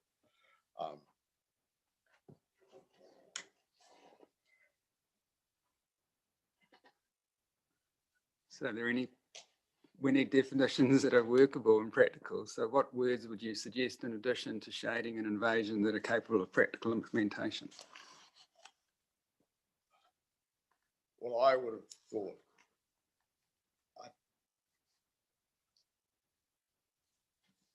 consideration of edge effects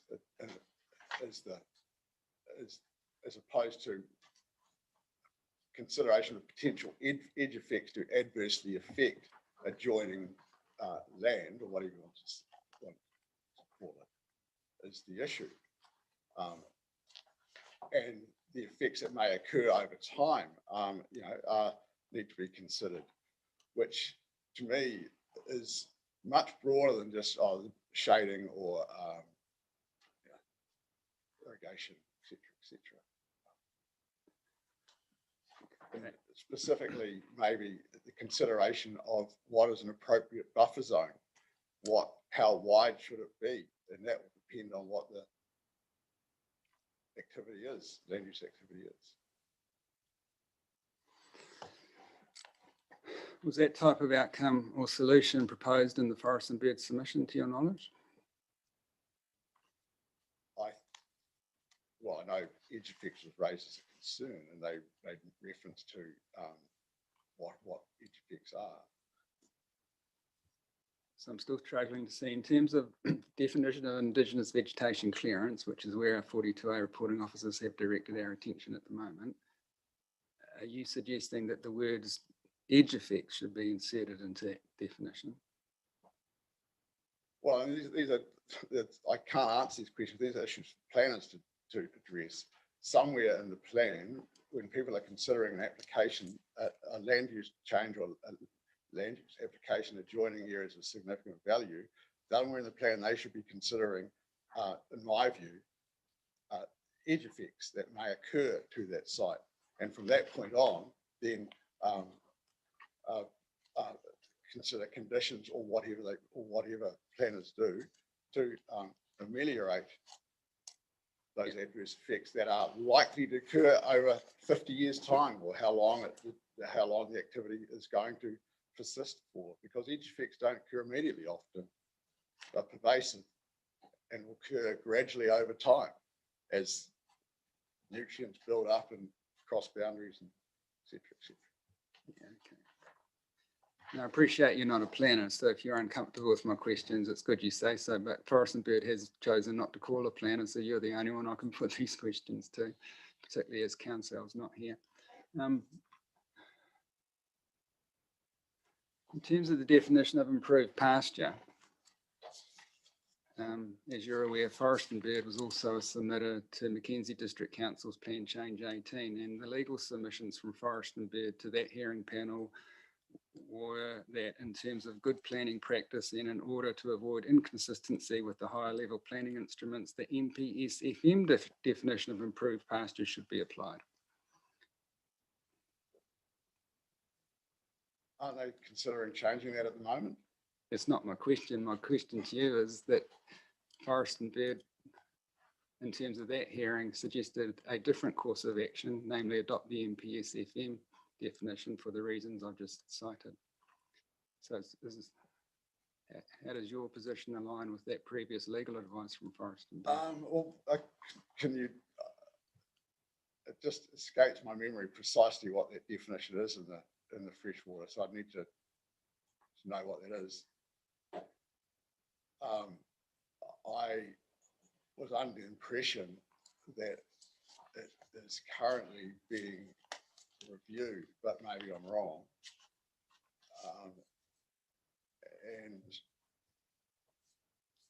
Okay. So sorry, I can't answer that question. No, that's fair enough. Exactly knowing what the current definition in the freshwater EPS is. Yeah. So you're not familiar with that definition? Well, I am familiar with it because I've been looking at it in terms of the proposed changes being in the freshwater, but I cannot recall exactly what it is.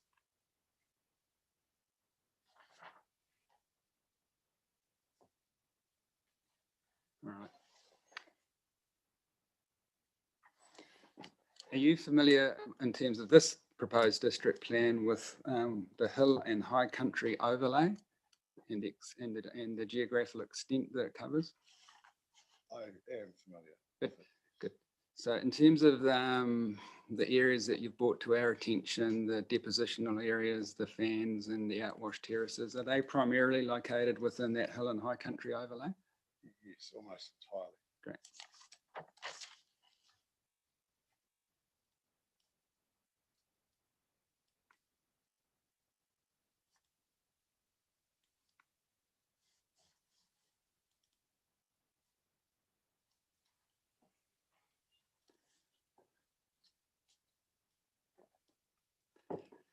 In terms of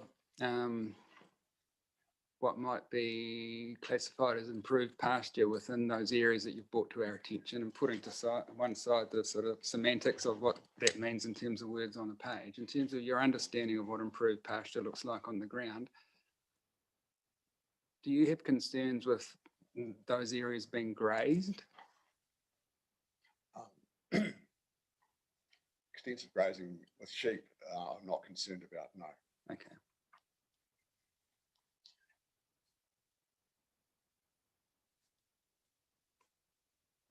And any particular reason why you single that to sheep?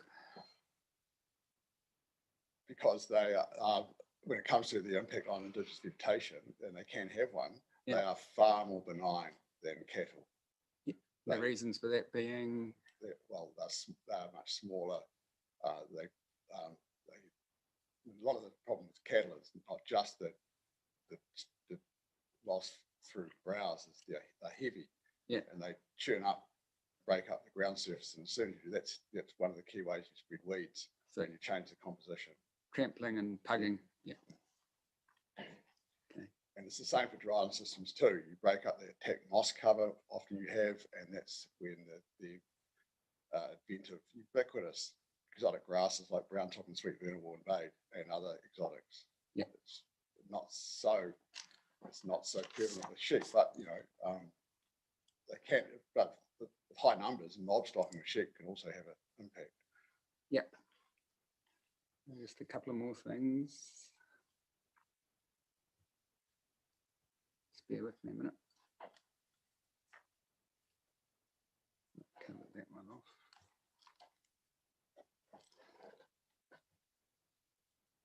Just looking at your paragraph 16.1.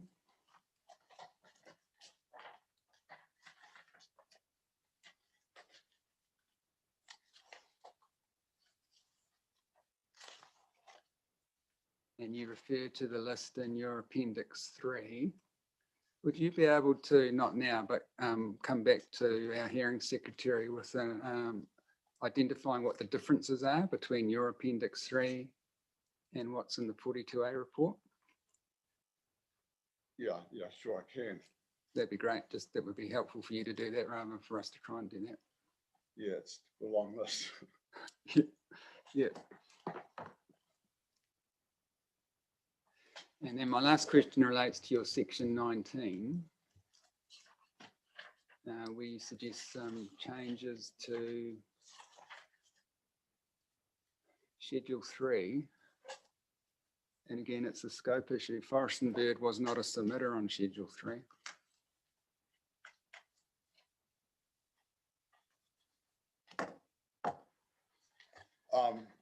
So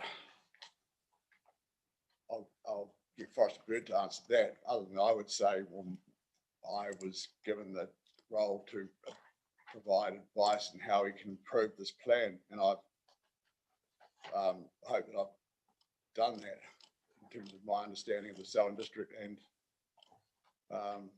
what's been going on. Yeah, no, I understand that, but you're giving evidence on behalf of a submitter who didn't submit on the schedule, so it's a little bit tricky for us in terms of scope. And just out of interest, the submission of the Christchurch City Council was to retain that schedule as notified. Well, I haven't necessarily said ditch it. I said if you're going to keep it here, this is how we can make it better. Yeah. All right, no, they're the only matters I wanted to ask you about, but thanks very much for preparing your evidence. It's helpful and we do appreciate it. Well, So that's the end of that, I think. Thank you very much.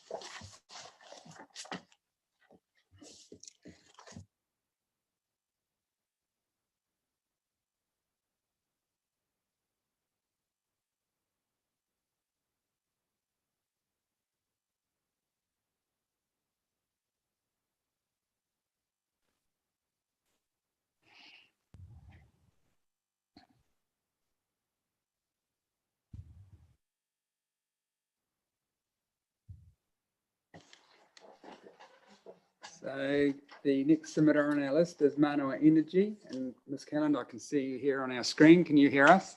Yes, I certainly can. Oh, actually, I think I might still be live streaming you, so I better turn that off Okay, thank you. so we don't get any feedback. Okay. That's great. All right, well, you've appeared before us before, but for the benefit of people who may be watching the live stream, thank you very much for the original submission and the evidence that you've provided. We've read both of those documents. You don't need to reread those out to us, but you're very welcome, as in previous cases, to highlight key points for us, and then we'll see if we have questions for you.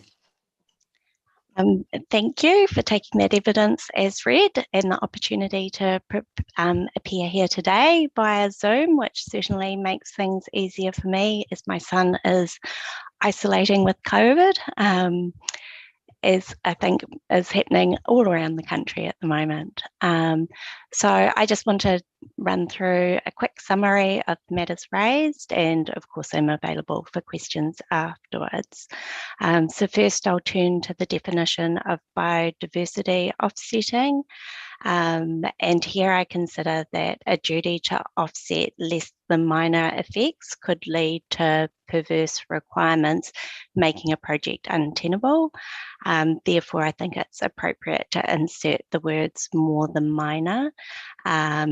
And I've recommended that same change for policy 8, clause 2. And so they are in my appendix A marked up. Turning to new rule Eco RC, I just want to draw your attention to the officer's right of reply in the Energy and Infrastructure chapter, and that's recommended a change to the network utility definition.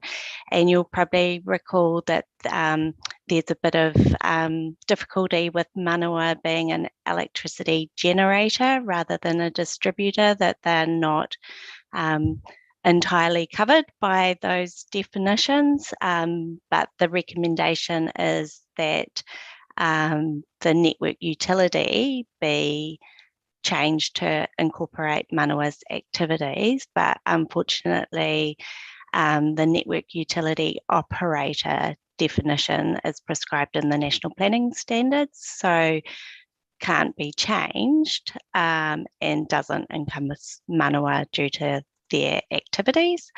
And so in Rule Eco RC, I recommended switching out network utility operator with important infrastructure operator, and that's at paragraph 11 in my evidence. And I've mulled over this recommendation since I wrote it, and I on reflection, I'm a bit concerned that perhaps it might exclude some network utilities, which is not the intent at all. So I have thought about some alternate wording and thought that clause F of Eco RC could read, and I can provide this wording if you'd like as well. And so it would read, Indigenous vegetation clearance where required for the safe operation and maintenance, including to remove a potential fire risk, in brackets, of a network utility. So it's removing that reference to the network utility operator and just putting it back to operation and maintenance of the utility itself. And then my comment on Eco RD, so that's the new rule again, is pretty self-explanatory. and Manoa would like to see a less restrictive consenting pathway for renewable electricity generation proposals to give effect to the MPS for renewable electricity generation. And so that's to discretionary rather than non-complying. And then lastly, Eco Schedule 1. Obviously, I'm not an ecologist, and so I can't really go into the pluses and minuses of, or the merits of the assessment criteria in Schedule 1. And rather my comment here is more around timing and if it allows alignment with the MPS IB, should it be gazetted before you release your decisions on this plan? So, and I understand that that's due towards the end of the year, so I'm not sure how that fits in with where you'd be releasing your decisions. But yeah, it's certainly a tricky one for all of you commissioners to try and balance what's coming out in the legislation to the process you're going through at the moment and what's before you. So yes, those were the things that I wanted to highlight, and so happy to answer any questions you may have. Yeah, thank you very much for that. Just in terms of the MPS IB, if it does come out before Christmas, it will be very much before our decisions are released. They're not due to the middle of next year. So if and when that occurs, we'll need to think about what we do with that. But as a minimum, we'd probably be requiring further Section 42A reports to advise us what further changes are within scope of submissions to align the provisions with that NPS. And then we may or may not have to then open that up to other submitters as well to provide us their views on that. So, but we'll put our minds to that if and when that NPS sees the light of day, but it is problematic. Yes, but we do have to take it into account because it will be the relevant policy framework for our decision making.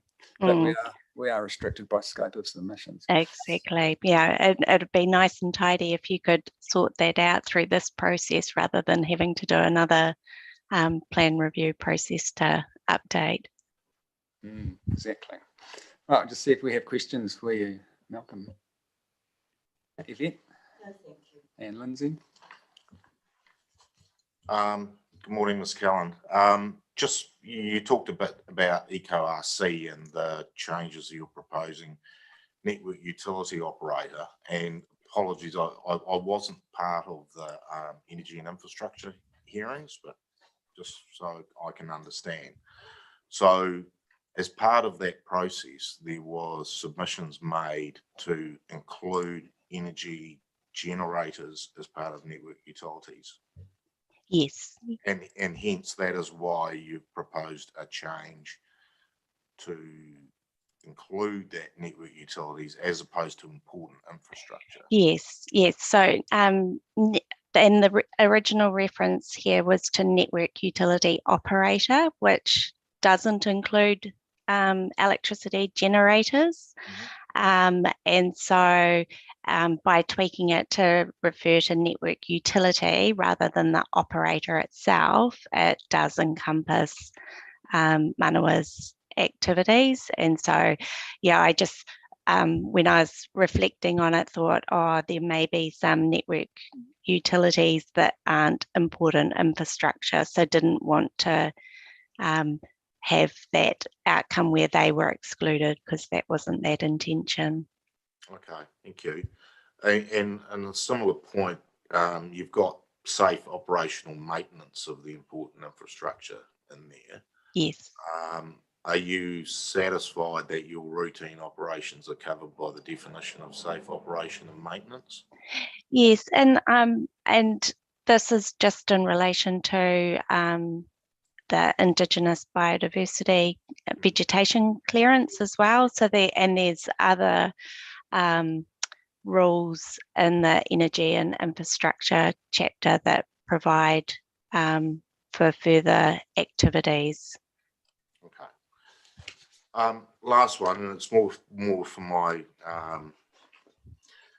for my own interest. You've referenced Forest and Bird versus Whakatane District Council Environment Court case. not familiar with the case. Can you give me a bit of context and what the relevance is here? It's similar, and it's saying basically the upshot of it is that if you can have a lesser restrictive consenting pathway, then that should be adopted. So there has to be good reason for a non-complying versus a discretionary, or a discretionary versus restricted discretionary, that sort of thing. So it's providing guidance that the least restrictive option should be adopted unless there's good reason to do otherwise. Okay, so it was on plan change, obviously. Yes, yeah. Okay, all right, thank you.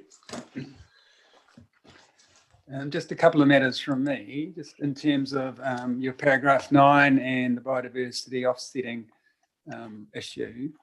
The evidence we've received from Transpower is that an offset can only be imposed if it's offered by an applicant as part of a consenting process. It can't be imposed by a decision-making authority in the absence of it being offered by an applicant because of the nature of the offset. I guess being a form of financial contribution or something else. Yeah. Is that my understanding? I'm just thinking, so that'd be section 104 that says a decision maker can give regard to an offset that's offered by an applicant. So I presume that's where they're heading there. I'm not sure whether that does then preclude a district council from including a requirement in their plan. I guess where my question was going, if Transpower are correct on that, and that an offset needs to be offered by an applicant, then there'd be no need for us to make the change you suggest, that it apply only to minor residual adverse effects, because if it's offered by the applicant, they would offer it in a situation they saw appropriate. Yes, yes. Yeah. And yeah. So the follow-up question is, if Transpower are correct, then we don't need to make the amendment that you suggest. Yes, I would agree with that. Yeah. Yeah, and I haven't turned my mind to the correctness of Transpower's evidence either. Yeah. So yeah, thank you for not asking me that question. That's right. I imagine we'll hear that from our reporting officers in reply on that. You've addressed Eco RC3 point F and the issue of the network utility operator, and you're correct, that was raised in the EI hearing. But just to the officers, you've recommended that particular clause be deleted. Can you just remind me of the rationale for that? I can't remember. Oh, so it's not that it's deleted, it's just that we're deleting the reference to network utility operator, because sorry, that wasn't a question for you, that was a question for Ms. Carruthers. So sorry. You've recommended deleting the whole of clause F, which is what Ms. Callender's addressing. What's the rationale for that again? I just can't recall. In Eco RC, yeah, recommending deletion because it's already covered in the EI chapter. So that's the rationale for it. Yeah. And then the tweaking would be in Eco RD, which does apply to various of the EI rules. Yeah.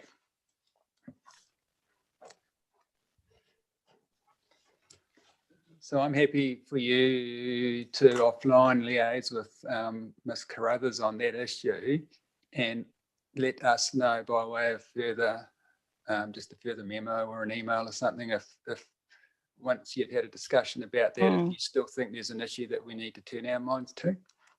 Are you happy to do that? Yes, certainly. Okay, great.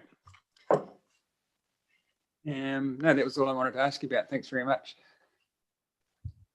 All right, thank you. Yeah. Thank you. So now we're adjourned until at this stage 1:30 when we hear from the Department of Conservation or the Director General of Conservation, depending how you wish to describe them.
afternoon, everyone. We'll resume the hearing of submissions on Chapter 10 of the proposed district plan, the chapter dealing with ecosystems and Indigenous biodiversity. And at this stage, we're hearing from the representatives of the Director General of Conservation. So do we have Council for Doc online?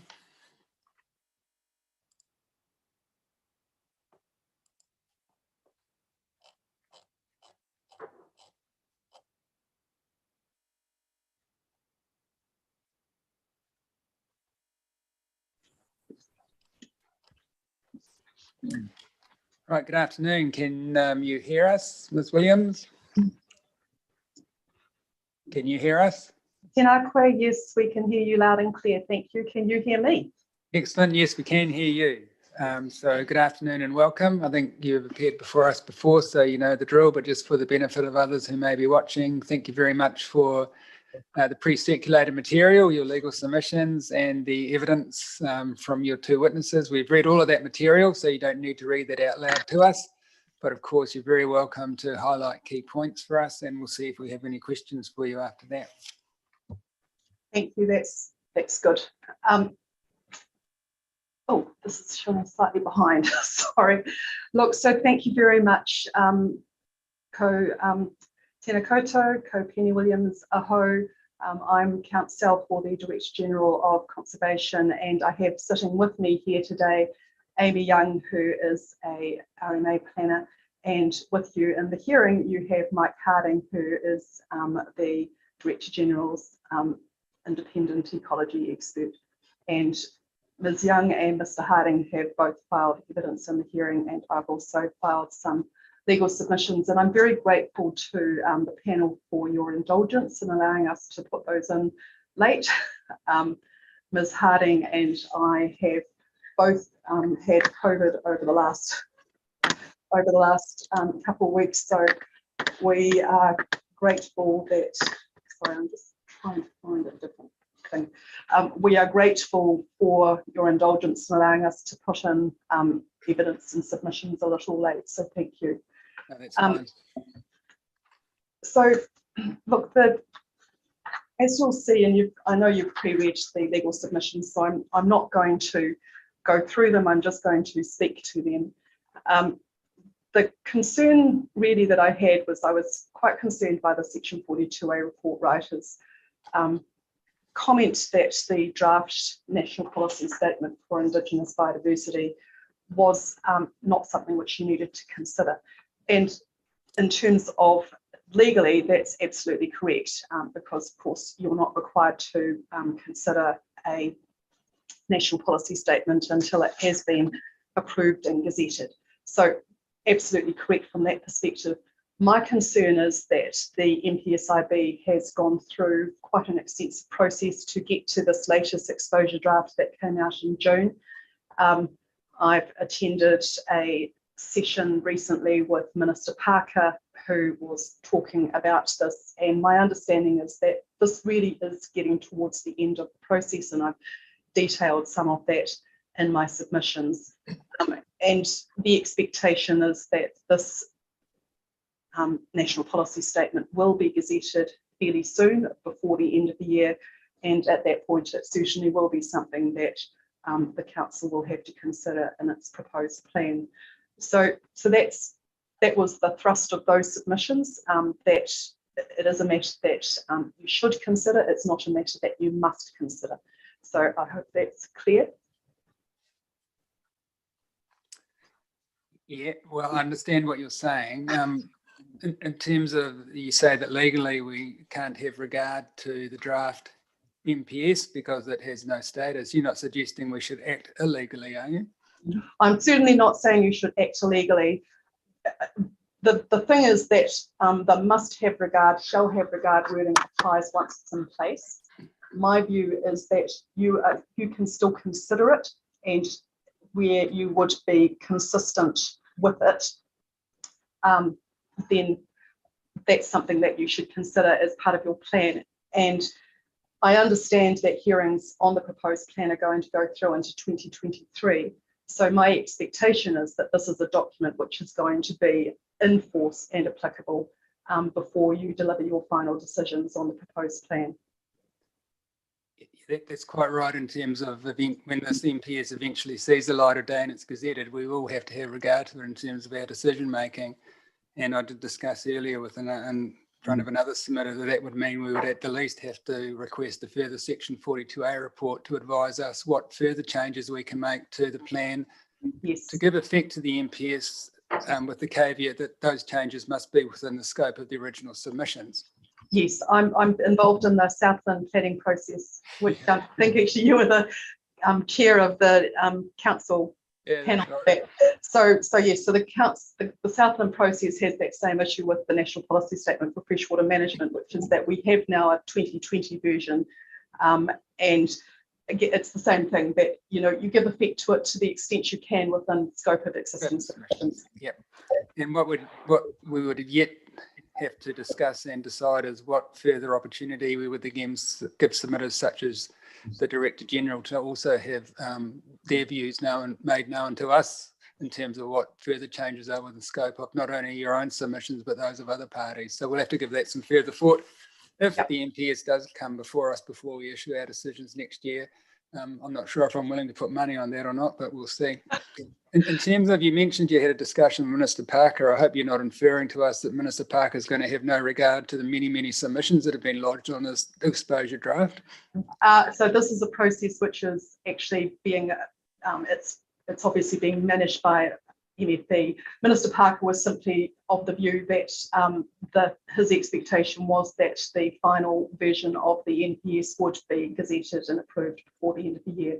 So that is as much as I can say. Submissions closed on the 21st of July, and I am sure that they will indeed be examining them very hard. And it's Minister Shaw, I think, who's the minister that is particularly managing the draft NPS. But expectation is that yes, this will be in place. Right. So Mr. Parker's comments were more about timing rather than content. Absolutely. Okay, no, good. Thanks for clarifying that. I'll just see if we have. Sorry, do you wish to say anything else? Just on that, so what I did note at paragraph 14 was there is a kind of a provision in the draft, which I, again, am interpolating as likely to go through into a final version, which says that whilst councils are required to give effect as soon as reasonably practicable, where the gist of an MPS is already given effect in a proposed plan, and there might be some wording terminology issues, that there's no requirement to sort of go back and tweak those for consistency with the NPS. I'm not sure I followed what you're saying there. Can you just run through that again? Sure. So it's clause 4.1, I think, sorry, 4.4 of the NPS. So it's, have to find it, apologies. Yep, that's right. So this is around the timing and implementation. So what this says is that in 4.4 clause 1, so this is on page 30 of the exposure draft, to the extent that policy statements and plans already give effect to the national policy statement, local authorities are not obliged to make changes to wording or terminology merely for consistency with it. Right. So that's my point there, that if there are, if the gist is right, if I put it that way, if the policy thrust is right, there's no need to come back and do finessing just for the sake of it. Okay. Shall we see if we have questions for you now, or did you want to address any other matters? I have, thankfully, I'm very grateful to Mr. Harding. He's given us some notes as the hearing's gone on. So at para 18, I'd highlighted the concern about unwanted organisms. And so Mr. Harding updated us that this also came up yesterday, and there was reference to the hazardous substances hearing topic that happened, I think, last year, and that there's a proposed new definition of material infected by unwanted organisms that I think the Section 42A report writer on that topic has recommended. And I have to say, having looked at that definition, that probably addresses the concern that the Director General has there. Good. Still seeking the additional policy for biodiversity compensation, and that would be consistent with the draft NPSIB.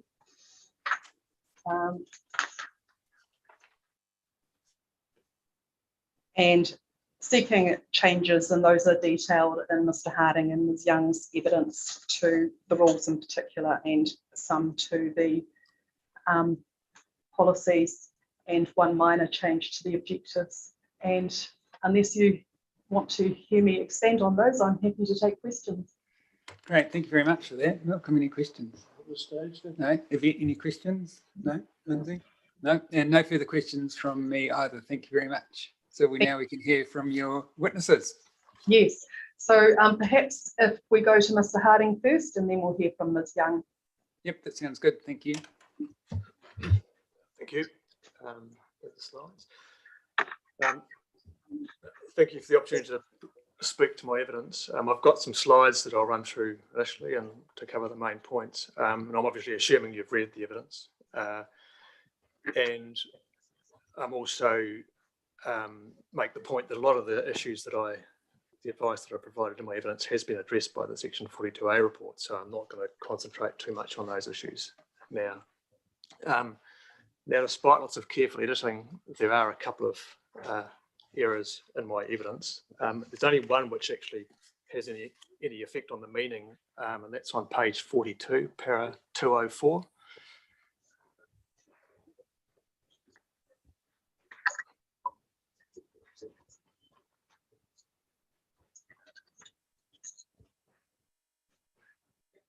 Delete the word not from the start of the second line.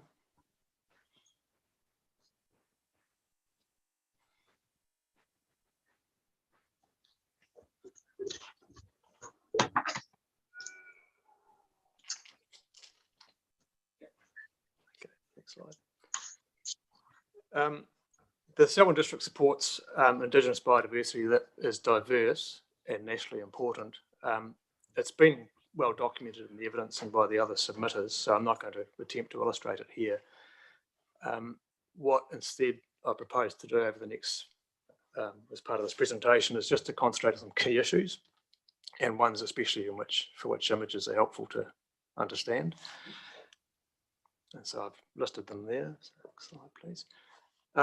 Firstly, I'd just like to look at where that Indigenous biodiversity is in the district. So on the left is a map which I think you've seen already, and it's a part of Appendix 1 of my evidence, which illustrates, oh no, sorry, it's not part of the appendix.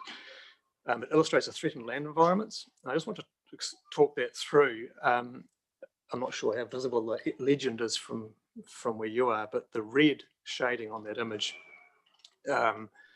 is where Indigenous cover has been reduced to less than 10% of its former extent. So it's an acutely threatened land environment. And these are based on the Land Environments of New Zealand framework.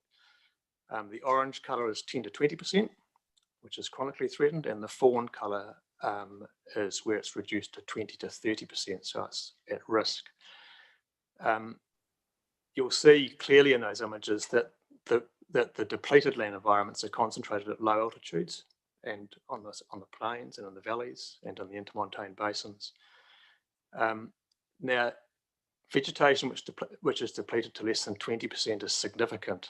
In other words, it's an SNA when assessed against the Schedule 1 criteria, criterion 3. So that left-hand image depicts the potential extent of SNAs, if you like. I'd like to comment too on the sort of the fawn shaded colour, which is concentrated in the upper valleys and basins. So that was assessed as being reduced to 20 to 30% on data from 2012. So it's more likely now to be in the other category because of the land use change which has occurred since that time. On the right is a map showing the location of naturally uncommon ecosystems, and those are defined as ecosystems which have got a limited geographic extent. And again, they are listed in criterion 6 of the Schedule 1 criteria, so that Indigenous vegetation on naturally uncommon ecosystems is also significant. The point that's to look at here is the coincidence between the naturally uncommon ecosystems and the depleted vegetation. And it's a bit hard probably to see on these images, but the red colour is moraine, which you'll see quite clearly is in those intermontane basins and valleys. And you'll also see the wetlands and limestone. Might not be so clear at that scale, sorry, but they do coincide with the areas where Indigenous cover has been depleted. Just quickly, a few images of these naturally uncommon ecosystems, just to, I guess, illustrate the point that they are on unprotected land, mostly in the district. So here's an image, which I think you've seen a similar one previously, of the moraine at the Mounds Misery, which is a naturally vulnerable ecosystem in the east sort of polder catchment. The following images of outwash gravels, so it's big outwash gravel terrace in the upper east catchment, which is a critically endangered ecosystem. Again, on unprotected land, leasehold land. This next image is of braided riverbeds. That on the left-hand image is the Esk, and the right-hand image is the Waimakariri. They're a nationally endangered ecosystem. Now, these are mostly unallocated Crown land administered by LINZ, so they are effectively unprotected with respect to Indigenous biodiversity. The next image is of limestone, which is a nationally vulnerable ecosystem, and this is a photograph of the Waimakariri Basin of the Flock Hill landform. It's worth noting here that the naturally uncommon ecosystem is actually only the outcropping rock. It's the limestone scarps or tors or cliffs, whereas it's the slopes associated with those rich limestone soils associated with these outcrops. Often they provide habitat for a number of the very threatened species which are present in the Waimak Basin. The next is of lake margins, which are a nationally vulnerable ecosystem. This is Te Waihora, Lake Ellesmere. In this case, a lot of the lake margin is actually protected, but some parts aren't. And this is of seepages and flushes, which is a wetland system. This again is in the Waimakariri Basin, nationally endangered ecosystem, and again on leasehold land. So these are the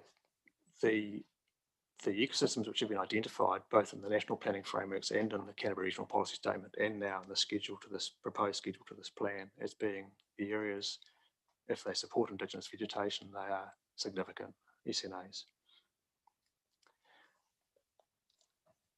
Now this next slide, again, it's on the left is the same image of the threatened environments map.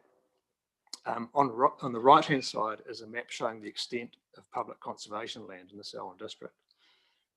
Now, there are some additional protected areas such as QE2 covenants, which aren't shown on that map, but they're very minor, or minor in extent. So you can see here again that the depleted Indigenous vegetation coincides, not surprisingly, with unprotected land. So the key point here is that the protection of Indigenous vegetation or habitat at those sites, on those areas, is entirely dependent on landowner awareness and willingness, or on the district plan. So the district plan rules and provisions are critical for ensuring protection.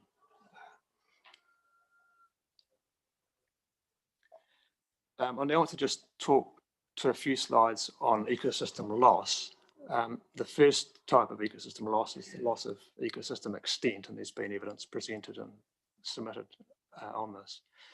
So the image you have in front of you there shows the extent of vegetation clearance in the Waimakariri Basin over a 10-year period between 2010 and 2019, and this image is in Appendix 1 of my evidence. These mapped polygons were compiled in 2021 from aerial images and with a bit of ground truthing. Just to explain that map, the red areas are areas that were converted in 2010, so based on the historic Google images in 2010. Now they are only areas where it was obvious that cultivation had occurred. So they're very clearly converted land. The images very clearly show cultivation. The green areas are those which were converted in that period up till 2019. The yellow areas are areas the yellow polygons are areas where vegetation clearance is quite obvious from the aerial images, but there's no direct evidence of cultivation. Now, the benefit of using the Google images is you can go back to a series of historic images, because often cultivation actually physically only occurs periodically every few years. And sometimes a green paddock may not have been cultivated, it might just be a flush of spring growth. But if you can go back through the images, you can actually see the lines of the cultivation in those images. So the mapped converted land, there is only that which has actually been cultivated.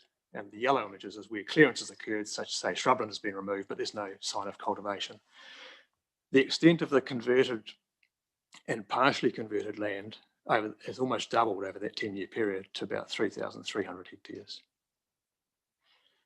The interesting thing to see in this image is that the clearance is concentrated on the gentler, sort of lower altitude sites. Not surprisingly, they're the areas that are easiest to convert or cultivate. And a significant proportion of the vegetation at those sites would have been Indigenous vegetation. And it's worth noting, and other submitters have noted this too, that there's been further clearance since then, happening apace actually. If you also look at the image and look at those, you can see the gentler low altitude sites. So you can see there's a significant amount of land left that is at risk of development that would be easy to develop. And it's at those areas where a lot of the remaining Indigenous biodiversity of the district is present on modified farmland at those sites. Just to look a bit more at this vegetation clearance, one common form of clearance is herbicide spray. The image I've put here is not the most extensive example in the Waimak Basin, but it is it's one where it's quite obvious, where a helicopter boom spray has gone over and cleared a strip of vegetation through otherwise intact Indigenous shrubland or scrub. The right-hand image is in the mid-distance. You can see the cultivation that's occurred through an area of Matagari shrubland.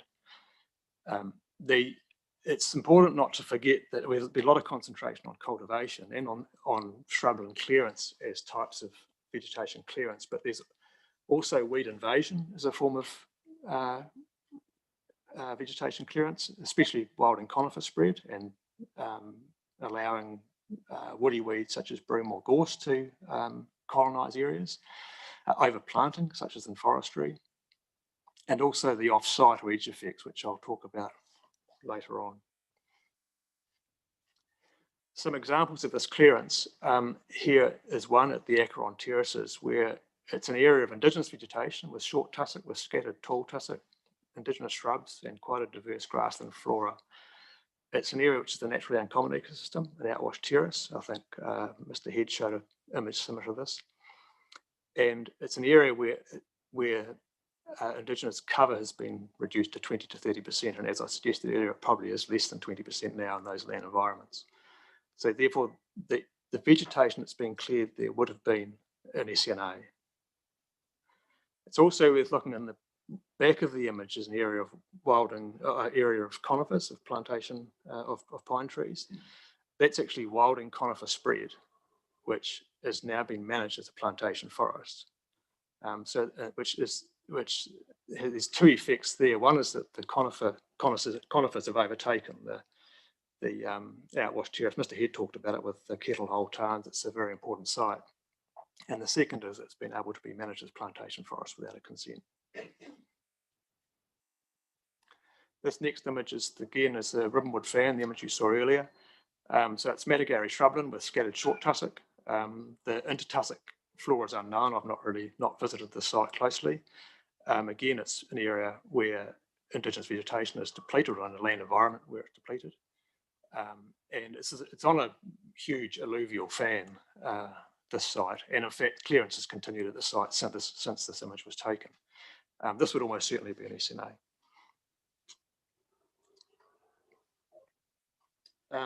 This third image is of a place called Stubborn Stream, some large terraces, which are actually mapped on the geological map as marine sediments, but they are outwashed gravels on the surface of those terraces. It was, and I'm familiar with the site, it was Matagari shrubland with scattered red tussock and areas of wetland. It's again an at-risk land environment, and again would be an area that would be an SNA. So this clearance, these are all areas of clearance which have occurred in recent times, and it's my understanding that none of this vegetation clearance had consent. It's all just occurred without consent. And a number of these sites have been subjects of complaints to council, and there's been no action taken in response. This next image is actually in my appendix 5 of my evidence. I'm just putting this here. We've got the loss of ecosystem extent, which has been well documented and well illustrated by the mapping. But the other component of ecosystem loss is the loss of ecosystem health, which is hard to measure, of course. But one indicator of ecosystem health are the conservation status of plants. This list here is the threatened and at-risk vascular plant species, and it's based, the Department of Conservation's submission had an appendix which had a list of those species, which was indicated as being needing review. So myself and other colleagues, as part of sort of conferencing for this hearing, have been through this list and reviewed it. Principally Jane Gosden and Nick Head with input from Alice Shanks from Kerry Tourist. And that's appended to my evidence. So it's a revised list, if you like, based on conferencing between ecologists. And it's an appendix 4 of my evidence. The key thing here, of course, is the overall increase in the number of threatened or at-risk vascular plant species from 191 to 246 over that 5-year period. Some of those are a result of better understanding of the limestone flora, but the bulk of them are the result of a decline in the status of those species during that period. Particularly worth taking particular note of is the number of threatened nationally critical species, and that's the highest threat category. It's the sort of category that kakapo sit in. It's almost doubled from 14 to 26 over that period. Also worth noting is the number of at-risk declining species, which has jumped from 49 to 73 over that period. So this is an indicator of a serious problem with ecosystem health, as well as the loss of extent. It's worth noting too that the list that is in the appendix and was proposed in the Director General's submission to be included is based on those data. It will change. It's being reviewed now, so they get reviewed every 5 years or so, as you can see with the comparison that's been made here. So the risk of putting a list like this attached to a plan is that it will become dated quite soon, and there needs to be some provision to address that.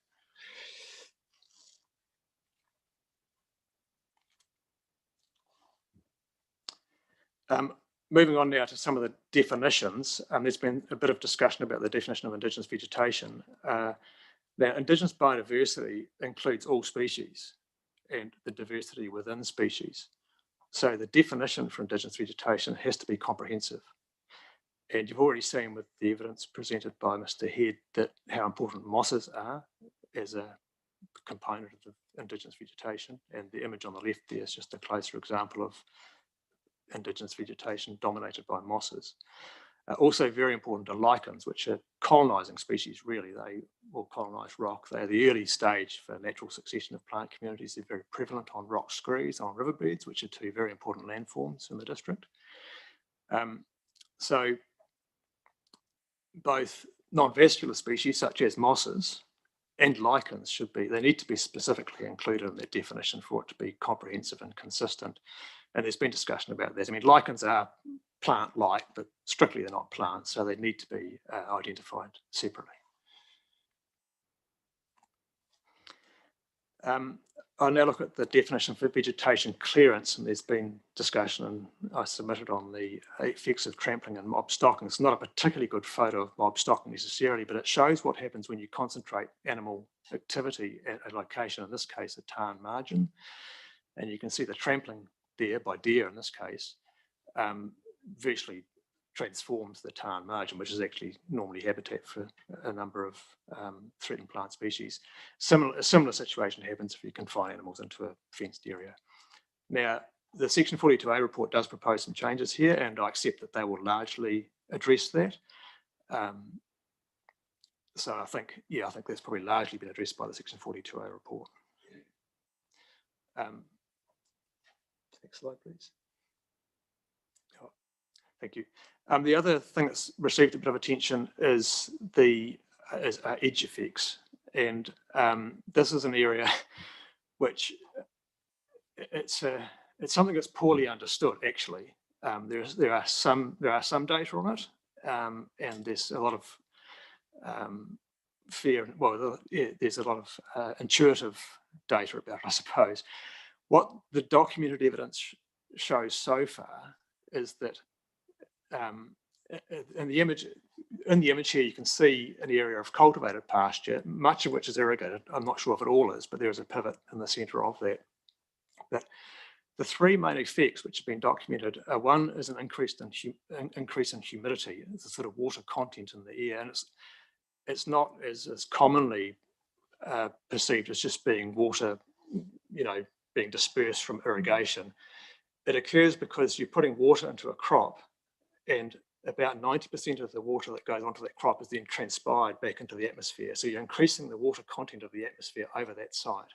Now, what happens, of course, especially in basins where you get sort of cool air ponding, if you like, that humid air spreads out. So you've got humid conditions surrounding the site as well, which means that you then have a typically dryland vegetation community then being in a wet environment, which means that the species which are competitive because they're adapted to dry conditions are no longer competitive, as indicated by the image you saw from Mr. Head, where it showed the grassland invasion of the Bankside Reserve. So it's been measured as occurring up to 300 metres from a site, but the measurements are all very raw science so far. But it is a documented threat we don't know the extent of. One document that I'm aware of suggests that if you have enough irrigated pasture, irrigated cropping in an area, that you will increase the humidity of the atmosphere enough to change the regional climate. So at some point you'll get to a tipping point, and that's very important in a place like the Mackenzie Basin, where you've changed the climate so much that you've put so much water into the atmosphere that the climate of the whole basin will change. So we're looking here at a potentially hugely serious effect, which we don't understand. The next edge effect of developed land is the introduction of weed species, because you're putting new crops in, and some of those new grasses, and some of those will then become weedy. And it's not just the weed species, it's the pathogens that those may bring, like rusts, for example, which are commonly present on brassica, or Brassicaceae species, which also affect native Brassicaceae species. And then the third effect is increased nutrients. So you're putting fertiliser onto these sites. Some of that may be dispersed, like aerial top dressing, for example, may end out off the site. But as well as that, you're increasing the fertility of the soil. So when the soil dries out and it gets picked up by the wind and transported off site, you're putting nutrient-rich soil onto the adjacent areas. So it's a massively worrying effect, which we don't understand completely. But in summary, my evidence is that it needs to be addressed, and I am conscious that it's addressed in the EIB MAT1 schedule. There is an obligation there to look at the effects adjacent to an activity. So, yeah, I guess that's the way that's, yeah, whether how effective that will be is I'm not sure. Next slide. The next definition I'd like to spend some time on, which has had a lot of attention already, is improved pasture. I've got 3 slides here that illustrate areas of vegetation, areas of Indigenous vegetation that could be easily assessed to meet the definition of improved pasture. In all 3 of these images, exotic pasture species, they could have been sown there. So it's impossible to prove otherwise. It would be difficult to say whether they have or haven't. Exotic species dominate in cover, and that's depending, of course, what you mean by dominate. And naturally occurring Indigenous species are largely absent, again, depending on what you mean by largely absent. The first image is a grassland dominated by brown top and sweet fernel. It's at Lochinvar in the Waimakariri Basin. It's got Indigenous grasses, herbs and mosses throughout. It's a naturally uncommon ecosystem, outwash gravels, and it's an at-risk land environment. And it will no doubt have threatened plant species too on closer inspection. The next image is on the floodplain of the Rakaia River in the Upper Rakaia. Again, a grassland dominated by browntop and sweet vernal, so dominated by by exotic grasses. It has sparse presence of indigenous grasses, Ritosperma grasses, and threatened species as well. It's on alluvial gravels, a river floodplain, and it's within an acutely threatened land environment, so one within which vegetation has been depleted to less than 10% of its former extent nationally. And this third image is on the Canterbury Plains, one of the few uncultivated sites remaining on the Canterbury Plains at McLean's Island. This is a photo from Nick Head. The undeveloped grassland is on the left, the developed site is on the right. So again, it's dominated by Ritosperma grasses, which there's debate about whether they're native or exotic because they're also present in Australia. So one for an ecologist be hard to prove in front of a judge whether they were Indigenous or not. It has a number of threatened species, and again, it's in an acutely threatened land environment where vegetation has been depleted to less than 10% of its former extent. So just looking more closely at this improved pasture converted land issue, the improved pasture definition is problematic. The terms are not clearly defined, so they can be interpreted in a number of different ways. It becomes subjective. You could have an ecologist visiting one site and saying it's not improved pasture, and an ecologist visiting the same site and saying it is improved pasture. It will include areas of significant indigenous vegetation, that definition, and if left as it is, it will not ensure the protection and maintenance of indigenous biodiversity. There's been some discussion about the MPS-FM definition of improved pasture. My understanding is it applies only to natural wetlands. It is not appropriate ecologically to apply it to dryland terrestrial systems. It would have a perverse outcome. You would end out having a negative effect on a result with respect to protection of indigenous biodiversity. It may be appropriate for natural wetlands. It is not appropriate for dryland terrestrial ecosystems. The NPSIB definition is non-statutory, I acknowledge that. But in case there is a link made between it and what is proposed in the district plan here, I'd just like to, my understanding, well, the way it's written, is that the NPSIB definition actually applies to SNAs, not areas outside of SNAs, which is what the proposed district plan is proposing. And also it only applies under very strict conditions. And so it's not a change in land use, it's actually just a maintenance of land use. And those are set out in 317.2 of the NPSIB. I mean, acknowledge this is non-statutory, but there's some discussion just in terms of the interrelatedness of the two. It's clear from the advice that mapping of converted land is out of scope in this context. I realise I didn't put in my evidence an alternative definition for improved pasture, so I've offered one here, hoping this may. I think if you can't map converted land, you need to have a definition which is very, very clear and unambiguous. So I've suggested one here, which is where indigenous species have been completely removed and the vegetation replaced by exotic species. Now, that is the definition that I've used when I've mapped converted land, and that is a definition which I think, as an ecologist, I would find straightforward and non-contentious and unambiguous to use. I know mapping converted land's not in scope, and but if you'll excuse me, I do think it's worth just illustrating how it is done and how easy it is to done. So there's two images here. The image on the left is a Google image from 2019, and this is in the Waimakiriri Basin at the Polter-esque confluence, this image. Now, the areas of cultivated land, I think you'll see in the image, are very, very obvious. They show up as either very green or brown where there's exposed soil. And as I say, they're identified by not just the green areas, but by identifying the presence of cultivation by looking at historic images.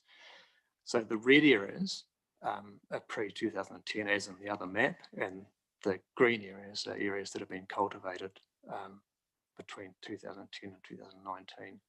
You'll also see the yellow areas here, there, how it's a bit less clear in those images, even at this scale, it's not so clear anyway, but where there's been clearance, but perhaps not, we can't confirm cultivation. But the reason I put these in is to show how obvious that conversion is on aerial images. And with a bit of ground truthing, it's a very efficient and robust way of identifying areas where land use change has occurred and where you can be confident that Indigenous vegetation is not present, so therefore confident that if the activities are permitted, that you're still protecting and maintaining Indigenous biodiversity.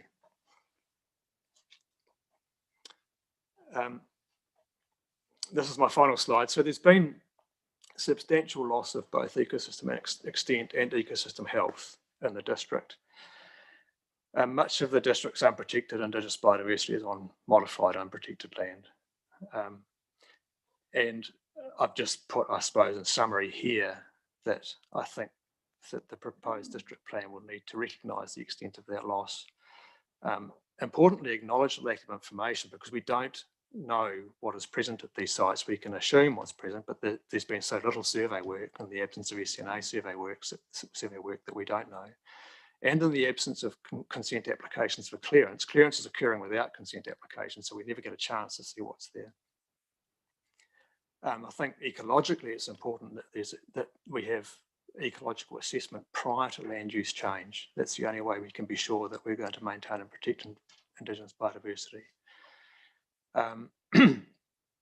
And the plan rules and provisions need to be unambiguous. I've been involved for almost 30 years in the Eastern High Country working for councils on SNA surveys and on vegetation clearance issues. And there are so many situations which arise where clearance has occurred, and because there's a slight ambiguity in the rule or how you interpret that or in a definition, councils are reluctant to take enforcement action because they know that they'll have a risk of not being successful in the court. So in Selwyn District is a good example where there's been no enforcement that I'm aware of in recent years, and this continued and incremental loss of Indigenous vegetation. And one of the reasons that it can't be halted is because the rules are so vague and the definitions are so vague that if you go and stand in front of a judge, it cannot be proven beyond doubt, and councils can't afford to do that. It's got to be clear and unambiguous. So I guess the advice I'm providing in my evidence is based on that experience and conscious of that limitation. So thank you. Thank you very much. I'm sure we have questions for you. I'm going to start this time.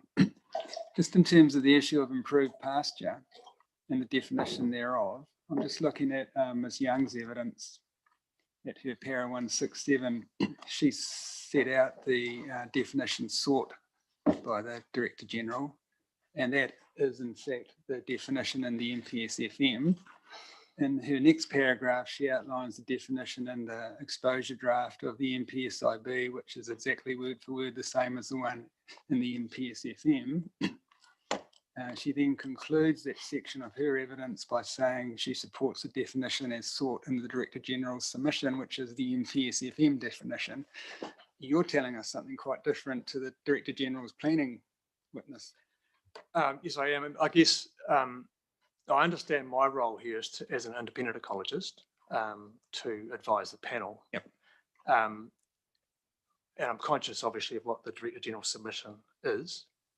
And in my evidence, I've indicated where I support it, and I've also indicated where I differ from it. And as I say, I understand my role to offer independent advice, not necessarily to support what the Director General has submitted.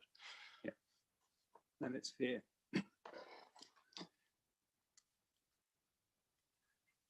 Does give us an interesting decision to make over which witness from the Director General's evidence we prefer, but never mind, we'll think about that. In terms of your suggested definition, can we get that back up on screen, Grace? Yeah. It's slide number 23 of 25.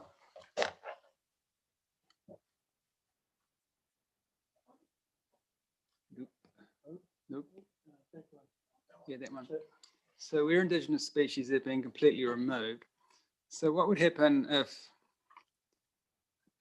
in some of those slides that you've showed us where the Indigenous vegetation has been cleared and there's pasture in there, but then it naturally reseeds with some Indigenous vegetation, or the seeds that probably still in the ground grow, and so you have outcrops of Indigenous vegetation.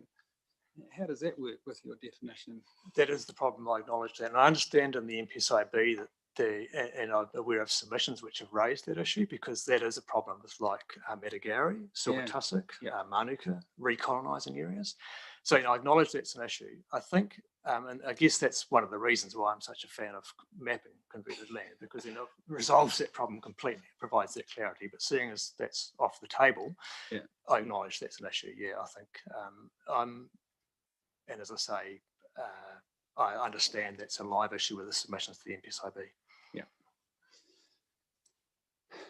So you said that if we were to use the definition of improved pasture that's in the MPSFM and in the exposure draft of the MPSIB, and as thought by the Director General's planning witness, that would have a perverse outcome. Can you just talk us through that? I'm not quite following why that would be the case. The main difficulty is that you've got it's not it overlaps with the definition of Indigenous vegetation in effect. So you've got a situation where, and I've actually outlined in my evidence the limitations of that particular definition as well. It provides again, you could, if you were to use the MPSFM or MPSIB definition, basically every part of the Selwyn District Council high country which has been farmed would be improved pasture. Mm-hmm. That's how I would interpret it as an ecologist. Yeah, and why is that a bad thing? Because it means if you were to then allow clearance of improved pasture as a permitted activity, it would provide no protection for the Indigenous biodiversity that is present at those sites. But what if we were to use that definition and in that high country we were to disallow any further cultivation of that land, or to disallow activities other than extensive grazing, for example? Then that would resolve the problem. If you could, I think if you were to disallow vegetation clearance, do you mean you would not have an exemption for improved pasture? It would be a consented activity. For example, this is just hypothetical, on improved pasture in the high country areas that you've shown on your pictures, unless you're removing Indigenous vegetation within that improved pasture by way of extensive grazing. For instance, if you wanted to run a tractor over it with some harrows or whatever, then that would require a consent to be assessed on its merits. If that was the context for using that MPSFM definition, would that be problematic? So I'm not quite with you. So you mean that you would, any clearance activity would require a consent? Yeah, if it wasn't just extensive grazing, stock grazing. Well, that would address the issue, I think. Yeah, but yeah. Mm. If it covered. It would have to have comprehensive cover. I mean, of the high country area, of the areas which are unconverted, yes. Yeah, and one issue that we floated with our reporting team to come back to us on is consider such a rule within the existing hill and high country overlay that's already in the notified plan, which covers, I think, pretty much all the areas that you've shown us on your pictures. Yep. I mean, and yes, that would be a way forward, yes. So, I mean, this is just totally hypothetical, but it's an option that we're open to exploring. Yeah. I also, if you permit, I'll just comment. I heard yesterday the instruction to the Section 42A people about limiting it to depositional landforms. I thought about that, and there was two issues or two concerns, I guess, that I had with that proposal. The first was that while depositional landforms are the most important with respect to Indigenous biodiversity, they are not either the only place where Indigenous biodiversity is located, and neither are the only places which are threatened by vegetation clearance, because obviously vegetation clearance includes things like forestry or burning or spraying, which can occur on hill slopes as well as the depositional landforms. And the other thought I had was that you mentioned it being restricted discretionary. Well, it obviously depend on what the discretion was, what the terms of that discretion were. Yeah, that was going to be one of my next questions. So just moving on from that topic, if in terms of edge effects, if removal of Indigenous vegetation does trigger a consent, would it just be appropriate to make edge effects a matter of discretion without trying to define precisely what edge effects were by using a whole lot of other adjectives? Yes, I think you'd have a problem including edge effects in the definition. I think Yeah. it has to be part of the planning mechanism you use. And it is, I understand, or my reading is that it is in that Schedule MAT1, there's an obligation there to look at the effects of activity on adjacent areas. Which schedule that, sorry? Say that again. Schedule MAT matters 1, I think. Oh, yeah. Yeah. Find it. Yeah. It's clause. I have referred to it in my evidence. It's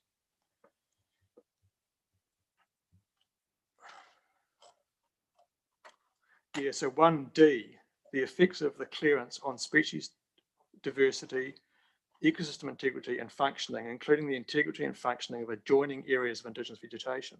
Right. I'm not confident that would actually achieve the result because I'm aware, but it's not for me as an ecologist to comment on that. But I can see that there's a provision there to consider it.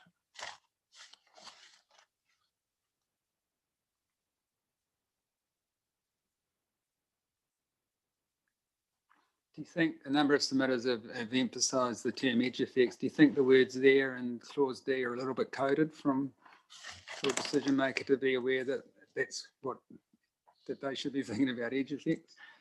I think they could be improved, yeah, to more specifically refer to those edge. And I think I would actually, if it's going to be used, would prefer the word off-site effects, because edge implies stuff just at the margin. But as I've explained earlier, it's not just at the margin. They have wider, or potentially much wider effects.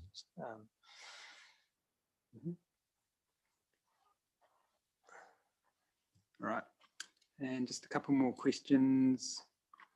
The definition of Indigenous vegetation, we've had a lot of submissions regarding the non-vascular plants, particularly mosses and lichens or lichens, depending how you want to say it.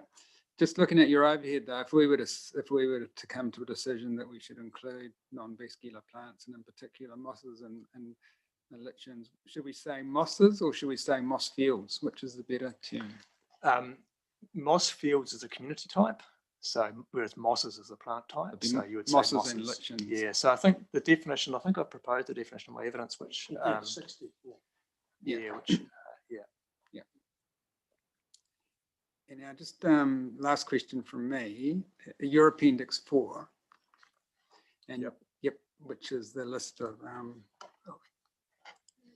threatened at-risk plants. Yeah. Plants, yeah. And you've explained how that was developed in a consultative process with other experts, which is good. And then you said that, however, that's updated every 5 years, and so you thought that was problematic to include that in the plan. So is it your evidence to us that Schedule H should not be in the plan? If it's there, I think it's only useful as a reference, and it will be dated. So it would run out. And the rules don't. There's no rules I can see that refers specifically to it. So to me, it's a bit like EIB Schedule 3. I think it's helpful, but it needs to be careful how you use it, because EIB Schedule 3, as I've said in my evidence, has got problems. Yeah. So I think if it's there as a piece of information, I don't see the problem. But because the rules don't specifically refer to it, I don't think it matters actually. Yeah. Provided it's not provided. I mean, I guess I did have reservations, for example, about EIB Schedule 3, as it being assumed that would be SNAs. It's not a list of SNAs. It's and that would be my main concern about that. So and the main issue with Appendix 4 of mine is that it will be dated very soon, so it becomes obsolete. Well, not obsolete, but dated. Yeah. So because the district plan is a regulatory instrument, which we don't want to become dated within a short period of time, would it be more practical to have Schedule 3 and Schedule 8 in an external guidance document that decision makers are referred to? And that can be updated? Yes, or the other way to deal with Schedule H is to just refer to the threatened plant list which are produced. So you could make a reference to the Department of Conservation's conservation status assessments, which they do, because it's not just plants, of course. There's birds and lizards and non-vascular plants and lichens. They're all got their own lists. So it may be more useful for the plan to refer to those, to say, well, okay, we talk, because with respect to interpretation of Schedule 1, the criteria, which does talk about at-risk and threatened species, it would be useful to say, well, they may even be referenced here anyway, actually, referenced specifically to the Department of Conservation's lists. Yeah. No, that's helpful. Thank you.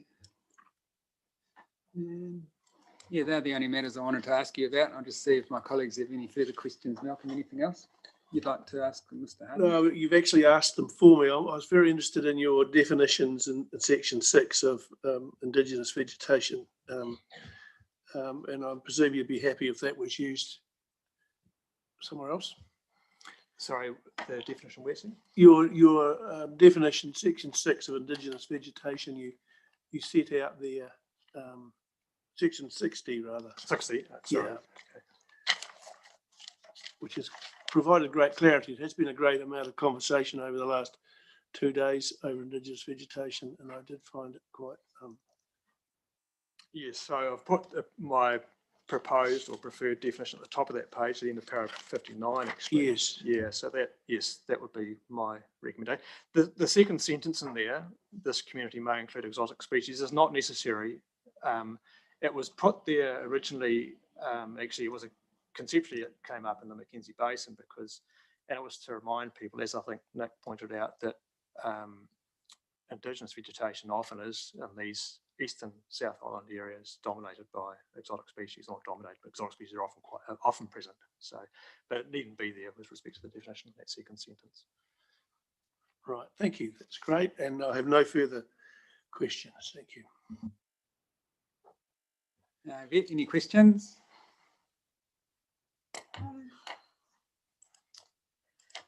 Thank you, for your presentation.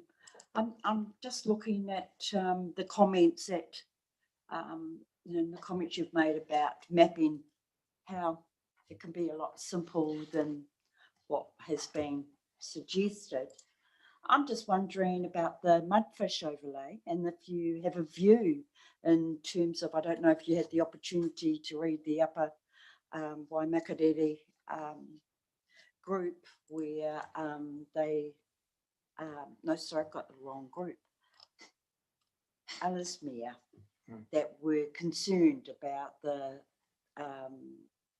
bad mapping of, not mapping, identification of the mudfish habitat and where it is. They had also shown maps. Did you have the opportunity to have a look at that? No, I didn't, sorry, and I wasn't here when they presented either. I was absent then, but I can talk about that issue if you like, the mapping of I guess I was a bit puzzled, I suppose, why the plan has picked out those two species to map as an overlay. I presumed it was because their habitats may often be modified or exotic, and maybe that was why they were selected. But I mean, there's a whole number of other species in the district. If you use those same criteria, that you would also map as well. And I also think that to actually effectively protect and maintain Indigenous biodiversity, and if you use the criteria that are proposed in the plan, the habitat of any threatened species is an SNA that would be mapped as an SNA and would, under the proposal here, the Section 42A report proposal, be an SNA by meeting the criteria. So I'm not sure how useful that separate overlay process is. I think, and I've commented in my evidence on a couple of problems that it creates, because the criteria, the Act and the policy and the criteria say that if it's a threatened or at-risk species, its habitat is significant. In other words, an SNA. So ideally, what should be occurring is through the SNA mapping identification process, all those habitats will be identified, which in theory would do away with the need for a separate layer, I would have thought. Yeah. Does that answer your question? Let me just clarify that I've heard you right. So what you are suggesting is that through the mapping exercise, that would be more advantageous to do that than to actually have the overlay, because then you'd get the right habitat and, that we know that it's correct. It'll be more accurate and more comprehensive. The only problem I foresee is that that survey work and mapping is not yet done. So you've got this interim period where even though things may meet the criteria, we don't have the knowledge about whether they meet the criteria because the survey work hasn't been done, which is a problem with the implementation of those policies, if you like. Yeah. Okay, I think I'll go to my colleague. Okay, thank you. And Lindsay. Sorry. Yes, good afternoon. Just leading on from really the chair's questioning, there's probably three things I just want a little bit more guidance about. In terms of mapping, we've had it explained about the issues with the lack of mapping that there has been done and what we can actually potentially recommend in terms of part of the plan. Mention in your evidence how you think it's a relatively simple job to map improved pasture. But I think you also said in response that it would also require a little bit of ground truthing. Would it be fair if something is potentially going to go in as a plan change or a map in the future that it would need to be done with quite a bit of rigour for it to actually be able to stand up? Yes. So you've got 100 hectares here. You've got your aerial photograph, which says, oh, it looks like it's cultivated. Then you've actually got to go in and do a visual inspection and record it and so forth that you do. So is it perhaps it's a bit more of a not straightforward task, but more of a complex task to actually do that if it was to be looked at in the future?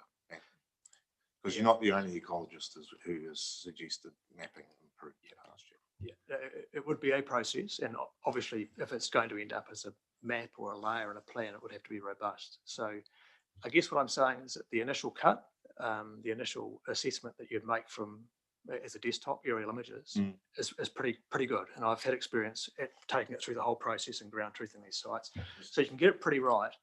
But you obviously would have to have it. Well, ideally, the process you would use is you do that desktop mapping, then you go and have a look around from public places, roads, and just double check that you're interpreting the images right in places where it's uncertain. You won't see every area, but you'll see most. And then if it was to go into a plan, the next stage would be to put that out, obviously, to the landowners, especially, and to others. And then you would have to go, if there was any dispute, you would then have to go and do an on-site visit to confirm that the interpretation was correct. I suspect that the number of the number of areas that would require checking would be relatively low, but it would depend, I guess. Yeah, I would suspect that. So I don't think it's that difficult a process or that costly or time-consuming, but it would definitely have to be done robustly. I agree. Okay. And a number of the examples you've given and previous ecologies have been in the higher country, but you also have quite an emphasis in your evidence on the fact that the plains themselves have, because of historical processes, have very little Indigenous biodiversity. So because there is very little, wouldn't it be much more difficult to do a ground truthing, or sorry, a aerial photograph to start to try and deal with any pockets of that might be there? Yeah, I think than having a look at the high country and you see blobs of green which come up when from the aerial photograph. Yeah, I think probably if you were to, I mean, the priority I think is the hill and high country, because that's where the land use change is occurring, because mostly has occurred on the plains, as you say. I think possibly if you were going to do an aerial image analysis on the plains, you would do the reverse. You would identify the areas that weren't converted rather than the areas that were.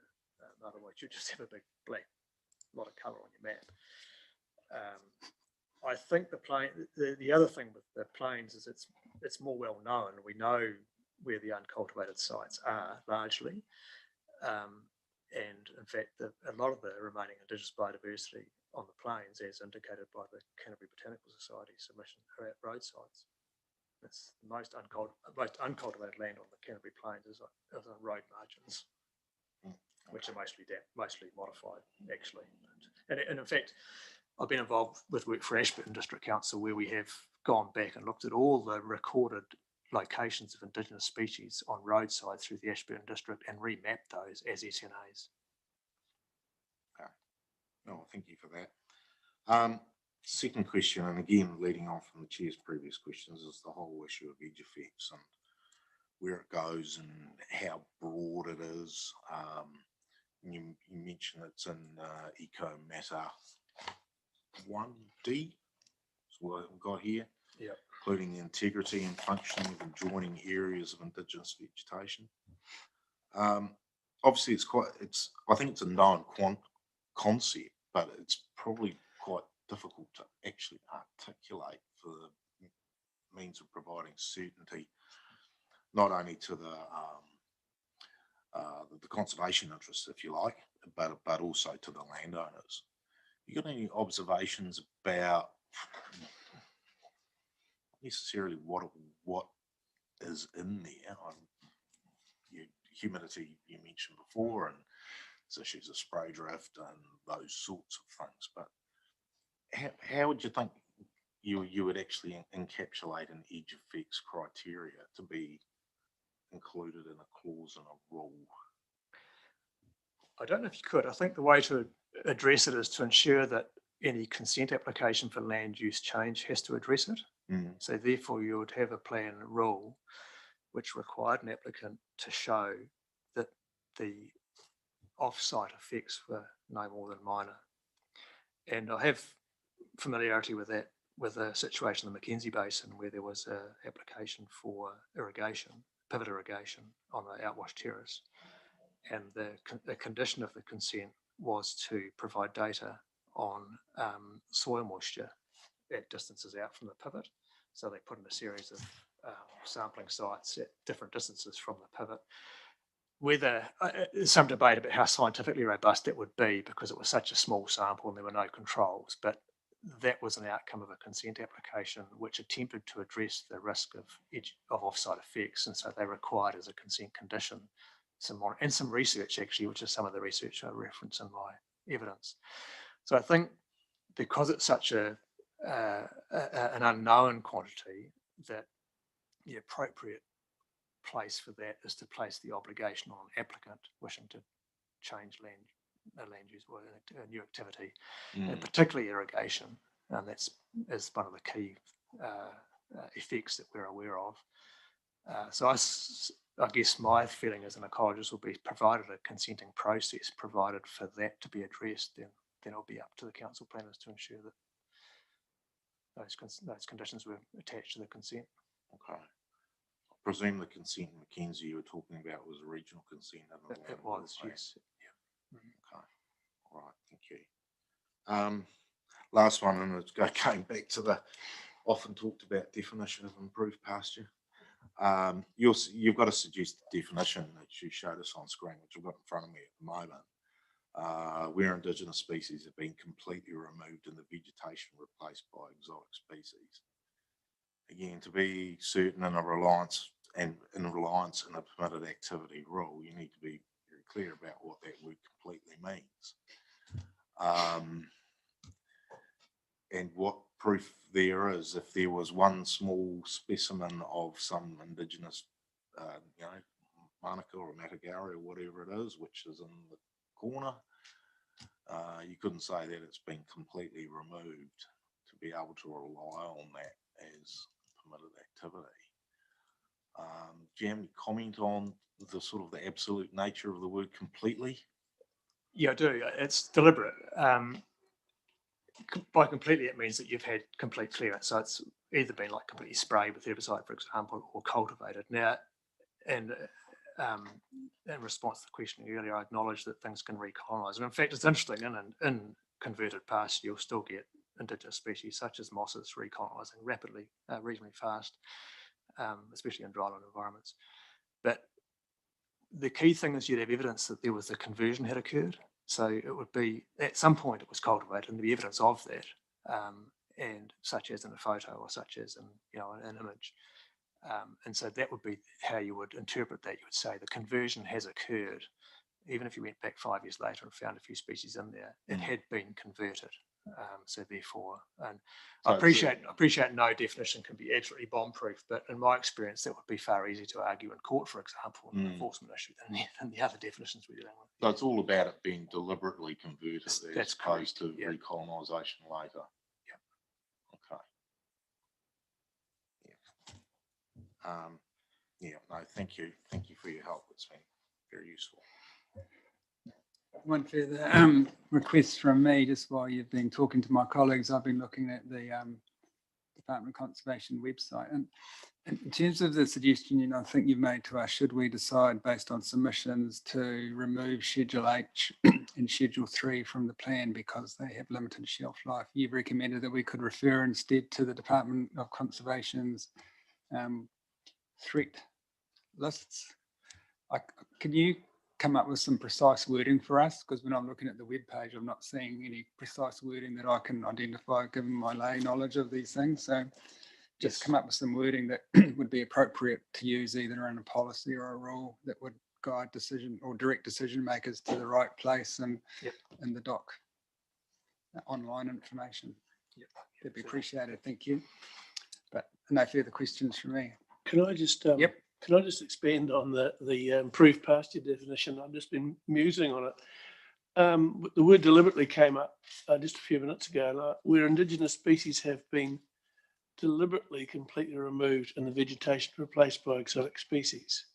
Do you think that would be a better phrasing? So to include the word deliberately in there as well.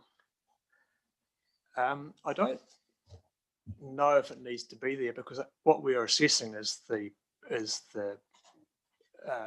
assessing it with respect to the protection and maintenance of Indigenous biodiversity. So how it came to have no Indigenous species is not actually important. It's the fact that it has no Indigenous species. So I'm not sure that would help. Yeah. Thank you.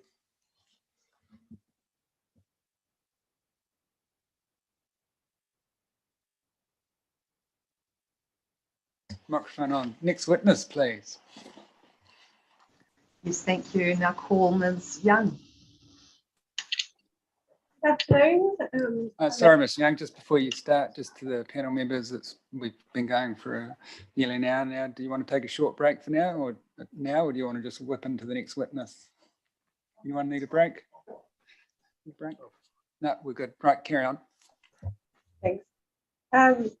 So I'm Amy Young and I'm the RMA planner at the Department of Conservation. So thank you for allowing me to provide this evidence online. So I generally support the amendments sought by the Council Planner, Ms. Carruthers, to the objectives and policies in her 42A report, with the exception of some minor changes to wording and inclusion of terms for clarity and ease of use. The amended objectives and policies provide a clear direction for the protection of Indigenous biodiversity in the Selwyn district. I am not as supportive of the rules in the proposed eco chapter. I would prefer to see stronger protection for Indigenous biodiversity by limiting the extent of permitted activities within SNAs and instead providing stricter thresholds or the requirement for a resource consent. The requirement for resource consents for Indigenous vegetation removal in SNAs should be easier for the Council to monitor and assess rather than allowing piecemeal removal through permitted activity standards. A consent would provide certainty that the adverse effects of Indigenous vegetation removal are appropriately managed through the effects management hierarchy. In Rule Eco RD, Indigenous vegetation clearance within an SNA is a permitted activity, provided the works are included on the list of approved activities. I disagree with the permitted activity status, especially without threshold limits. Permitted Indigenous vegetation clearance should be restricted to activities that require urgency for public safety reasons. In my opinion, the appropriate activity status for Indigenous vegetation clearance within an SNA is a restricted discretionary activity. Indigenous vegetation clearance should not be a permitted activity without limits within an area of improved pasture if the area of improved pasture is in a significant natural area. I think it is appropriate to use a definition of improved pasture that aligns with the definition in the draft NPSIB but I'm concerned that the proposed rule framework is too permissive and will lead to an unintended loss of Indigenous biodiversity in the Selwyn district. Section 3.17 in the exposure draft of the NPSIP provides for the maintenance of improved pasture. The permitted activity vegetation removal rules in the proposed plan also seek to allow for the maintenance of improved pasture within SNAs. In my opinion, removal of Indigenous vegetation for the maintenance of improved pasture within SNA should be a restricted discretionary activity to ensure that it aligns with the draft NPSIP, which requires adequate evidence to demonstrate that the maintenance of improved pasture is part of a regular cycle of periodic maintenance of that pasture. Any adverse effects of the maintenance of improved pasture on an SNA are no greater in intensity, scale, or character than the effects of the activities previously undertaken as part of the regular cycle of periodic maintenance of that pasture. The land is not a depositional landform that is not being cultivated, and the maintenance of improved pasture will not adversely affect a threatened or at-risk declining species. I support the retention of the crested grebe and mudfish overlays as they correctly identify critically endangered species that require specific protection. Vegetation removal in the mudfish habitat and crested grebe overlay should be a restricted discretionary activity to ensure that the adverse effects of the activity are appropriately identified and managed through the effects management hierarchy. The definitions, in my opinion, require some additional refinement for clarity and better outcomes for the protection of Indigenous biodiversity. The refinement of the notified schedules as proposed provides a better framework for the protection of Indigenous biodiversity, and additional schedules proposed will increase protection by providing more information to the plan users, especially regards to EcoSheet 5 and EcoSheet 8. I think you were reading from a slightly expanded summary other than that that's set out in your evidence. Can you provide us with a copy of that, please? Yes, I can, yeah. And that can just be sent to our hearings administrator, just a digital copy will be fine. Yeah. Are you happy now if we go to questions? Yes, I am. All right, Malcolm, any questions? Okay. Yvette, no, Lindsay? Thank you, Ms. Young, for your evidence. It was a very long piece of evidence and covered a lot of matters.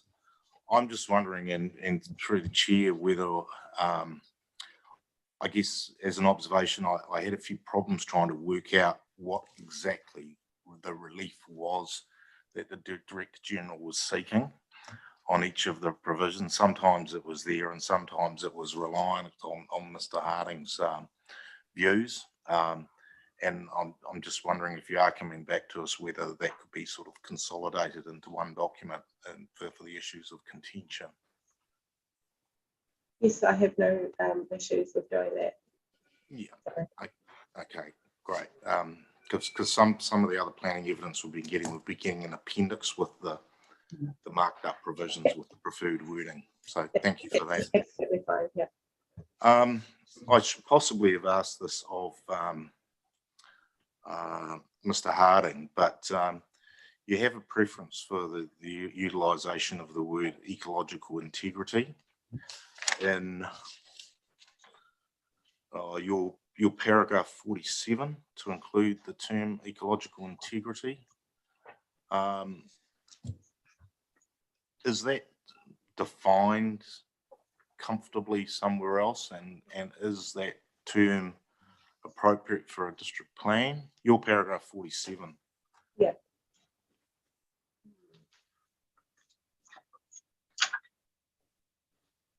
And through the chair, I'm happy if Mr. Harding wants to chip in on that one as well.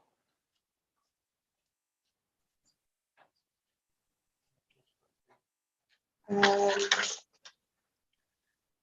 the evidence, I refer to Mr. Harding's evidence where he says that the NPSIB provides a suitable definition for ecological integrity. So if that is sufficient, then I agree with including the term. So you'd like to see it as a separate definition in the plan, as a definition of ecological integrity. I see what you mean. Yes, that would be useful. Yeah. Okay, Yeah. thank you. Yeah.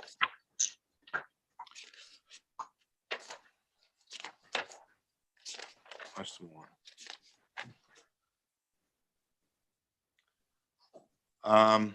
Your paragraph 77.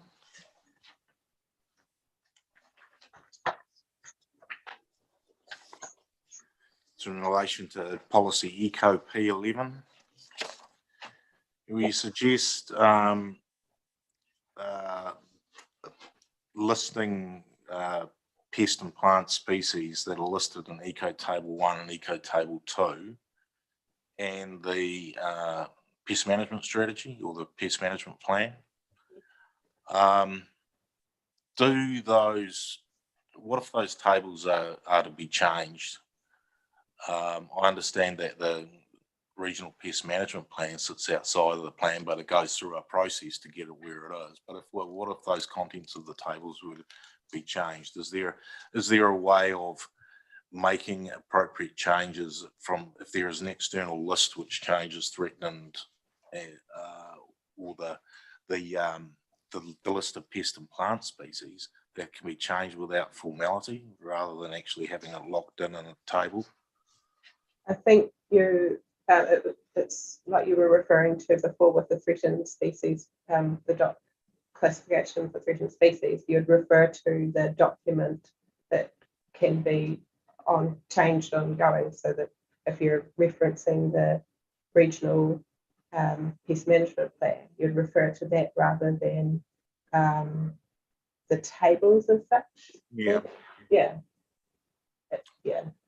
If you're a little bit less specific, I think you can have reference to a changing growing document. Yeah, I think, yeah, okay. I think certainly with a topic such as ecosystems and biodiversity, that there is a national consistency issue as well. So yeah, I can accept what you're saying. Thank you. Next one, paragraph 89. Where you talk about Eco PB, which is the new policy proposed for in relation to infrastructure or important infrastructure. And you suggest an additional line which says investigate alternatives that would minimise adverse effects on Indigenous biodiversity. Isn't that matter already in number 2 about site route or method selection, which is a method of looking at alternatives, as opposed to having a separate clause?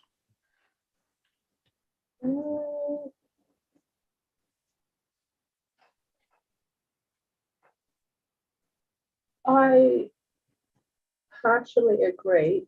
Number 2 doesn't talk about providing alternatives.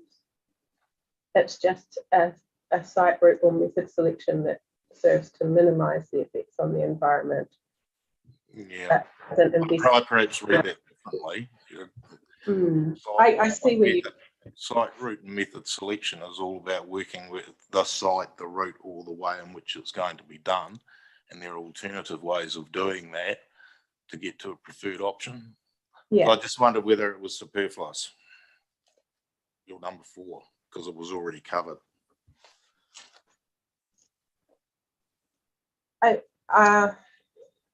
Yes and no. I think there needs to be something in there to show that there are alternatives, because quite often you will just get the end result because this is the site route method selection.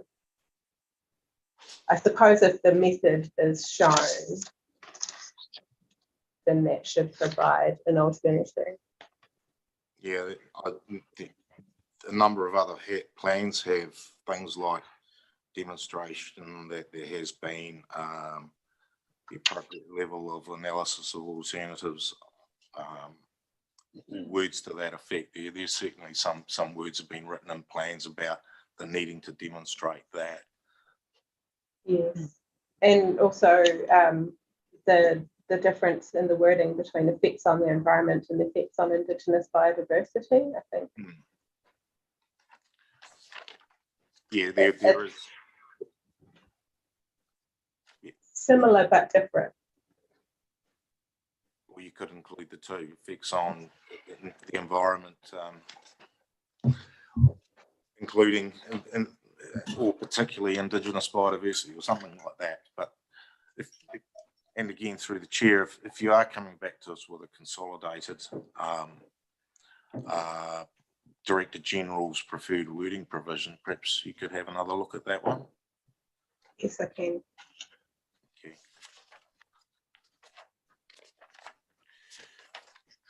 Sorry, just flicking through.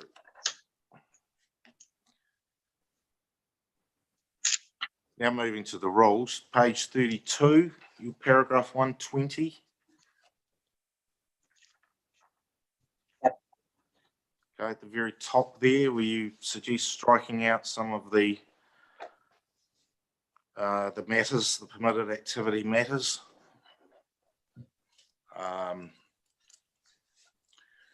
And you've chosen to strike out those relating to maintenance, repair of existing fences, replacement of existing drains, and Indigenous vegetation clearance by Ngāi Tahu. Is it potentially quite onerous for a landowner that they can't clear a track down their fence line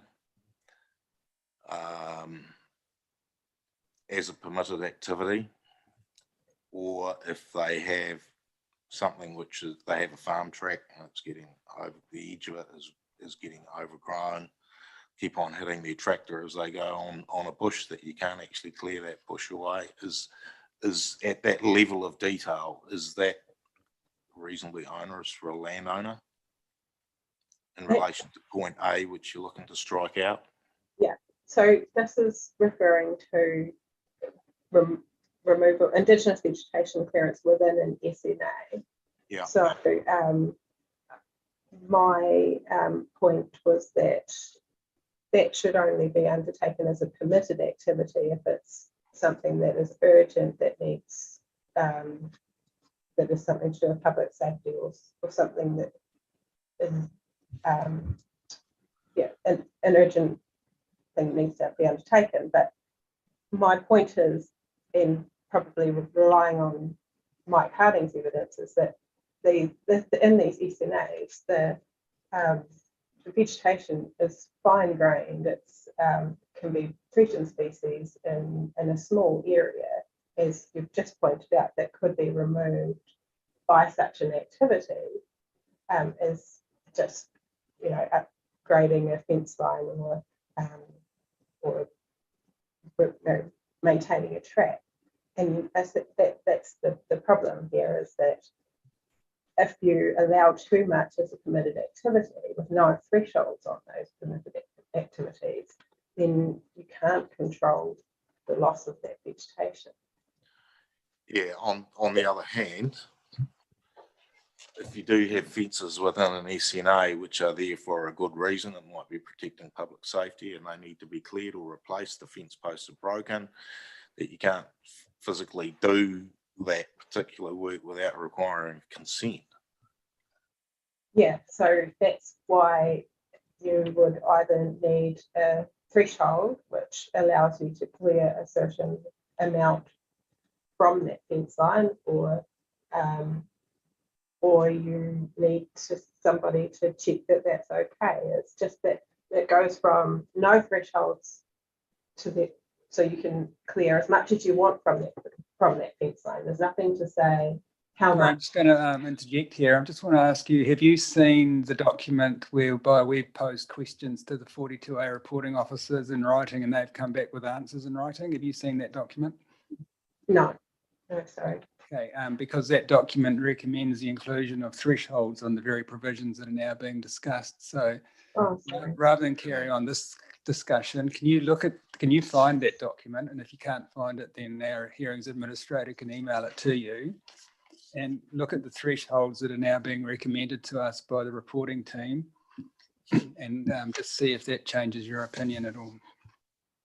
That sounds promising. So where is that? I don't want you to do that now. I No, want you to do that later and come back to us. That's fine. Thanks. Sorry, Lindsay. Oh, no, thank you for that.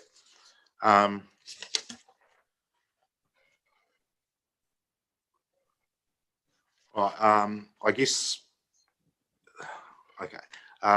Your section Eco Matter 1 from para 144 and your opinion at 149, para 149.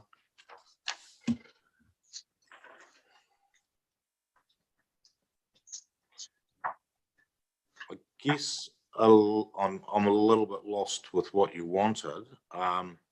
Matters of discretion are helpful to the plan user and help to ensure adequate protection is offered. Yeah. And then you suggest that the rule should be changed to a discretionary activity, but the Eco Matter 1 could still be used as guidance rather than a constrained list of matters for discretion.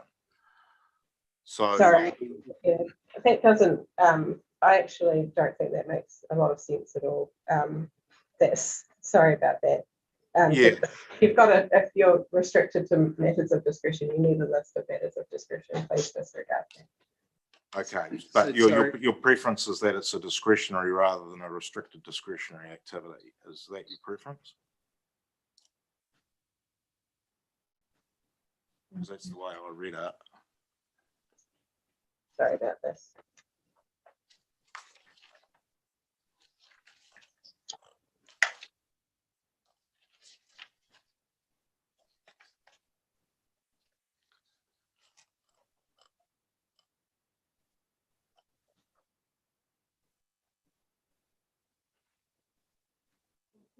Okay, so yeah, so on reflection, if the activities are changed to discretionary activities rather than restricted discretionary activities, then that list is not required. But if they are then changed to restrict discretionary activities, then you would require a list because you have to show what your matters of discretion are. Yeah. Okay. Sorry about that. Sorry, I'm just going to interject again. So what is the Director General's relief being sought here? Is it for the rules to be discretionary or to be restricted discretionary?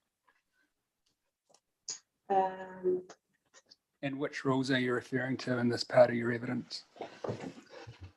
That's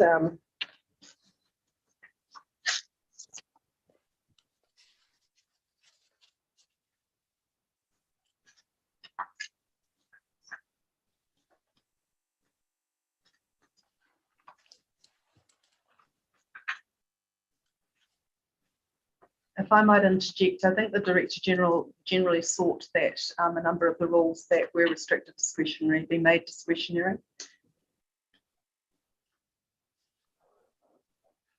Yeah, I just prefer the planning witness to answer. sorry, I just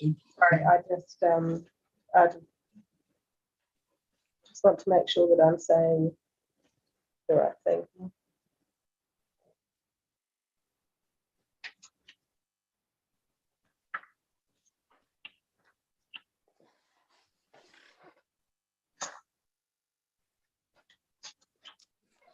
It's too hard to answer now. Just add it to your list of homework that you're going to come back to us on. So which rules are you referring to, and is the Director General seeking discretionary or restricted discretionary for those particular rules?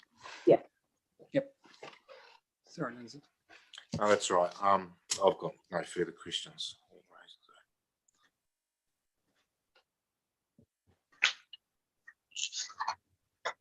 So it's got a number of questions for you.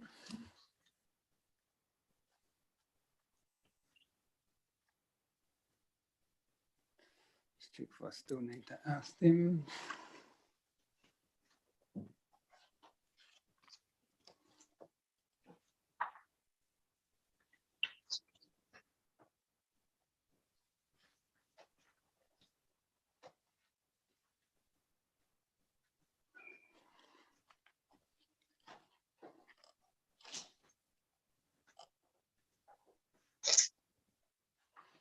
Okay, the number of the questions I wanted to ask you have been replaced by my request for you to look at the additional section 42A document and the inclusion of some criteria around the removal of Indigenous vegetation and within an SNA in relation to fences and structures, etc. So my first question is at your paragraph 41.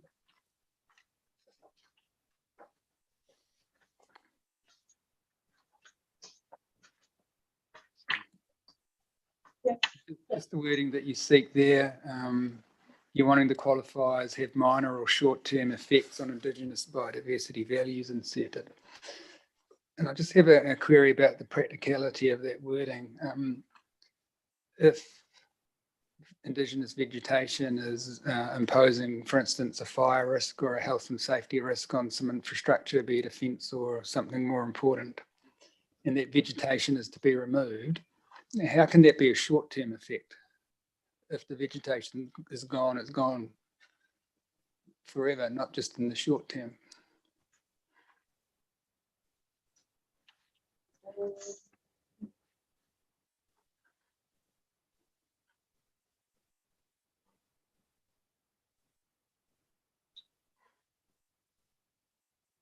I suppose it would be the amount of vegetation that was removed as to whether or not it would have adverse effect on the Indigenous biodiversity values. So that wasn't my question. My question was specifically about the words short term. Short term. Yeah.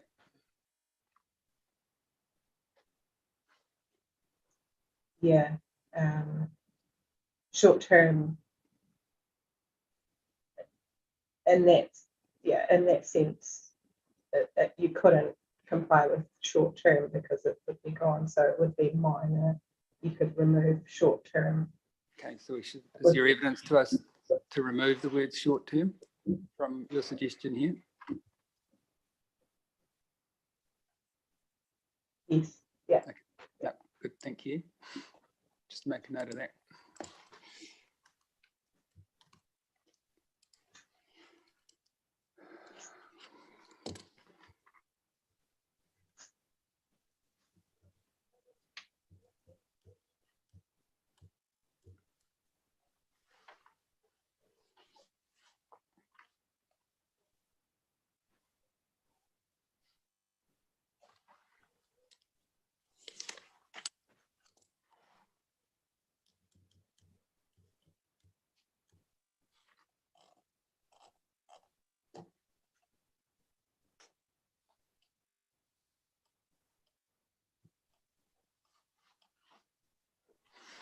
No, that's good now.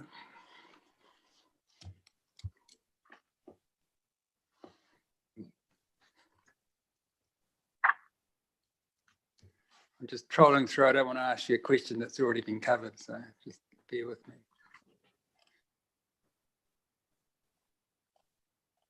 Yeah, just at your paragraph 184, and you heard me put this part of your evidence to Mr. Harding. So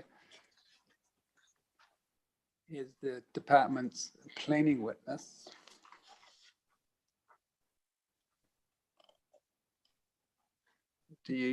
which definition are you recommending to us now?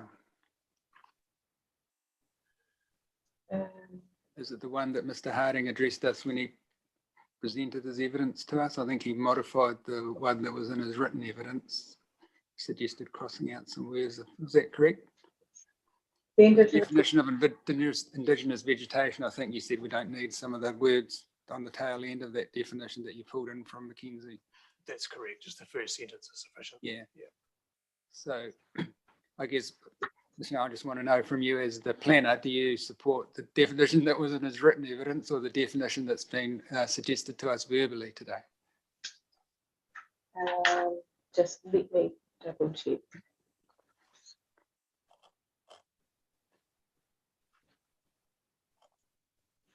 I support Mr. Harding's definition that he's put forward today. That was put forward today. Yeah. Great, thank you.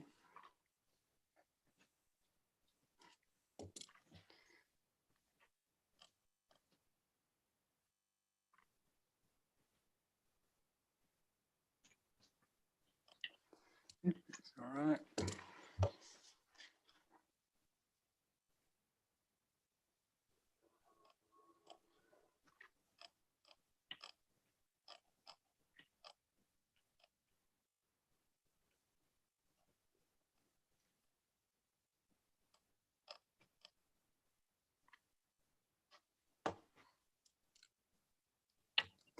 All right, now they're the only matters that were residual on my list. Everything else has already been addressed by the discussions we've had from Mr. Harding or the questions from my colleagues. So thanks very much, Ms. Young.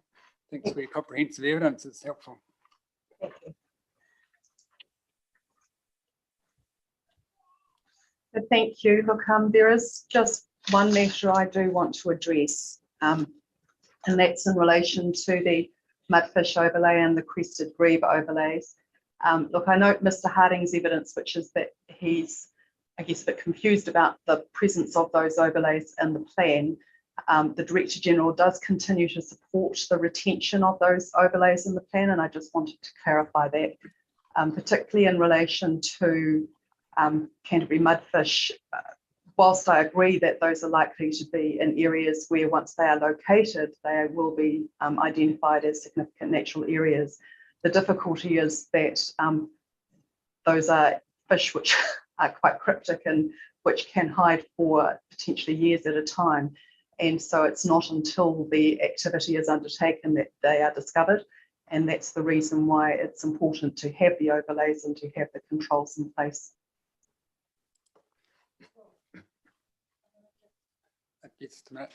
Thank you very much. It's very helpful clarification. I'm personally pleased to hear you say that obviously those are important issues and the overlays are in the plan and there are rules that accompany them. So it would seem a bit of a shame to get rid of that. So Yes. Thanks for clarifying that. Thank you. I think my colleague has a follow-up question for you on legal matters. Kia ora, thank you. My question was more in relation to the correct location. The concern there was in support, yes, and I agree with Mr. Harding supporting those overlays. However, I was just asking Mr. Harding in terms of if you had looked and the knowledge that you do have about mudfish, whether or not those maps within the district plan in those overlays were correct, or did you have a view in terms of the accuracy in line with the Ellesmere Trust submission that they had put forward? Look, I think that's actually a question for Mr. Harding, not for legal counsel. So Mr. I was going to say, I don't have a view. I can perhaps add some guidance, which is that to me, and subject to what Mr. Harding has to say, and I think you've also had evidence from, was it Dr. Smith, as part of the Section 42A report? Yep. And to me, the value of the maps is that it provides, these are species which are important and which it is important that there is attention paid to them. Okay. I think what would happen is that if you go through an initial assessment as required under the plan and actually the species are not present, particularly the mudfish, because the grebe, it's more about the time of year when activities may occur so that it doesn't happen during the nesting season. But for the mudfish, if you undertake the activity and they're not there, then actually that's going to make it clear so the next time the activity comes along to be undertaken, the assessment isn't required because it's happened on that prior occasion and it won't be an SNA. Thank you.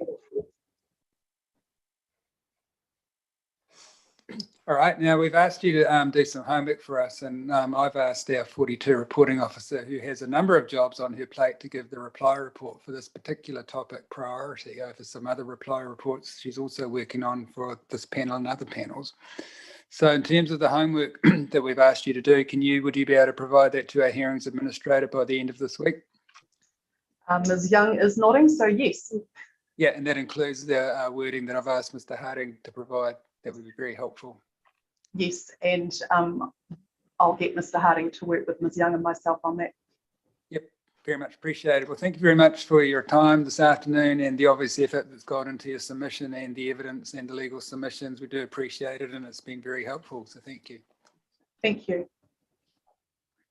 That agenda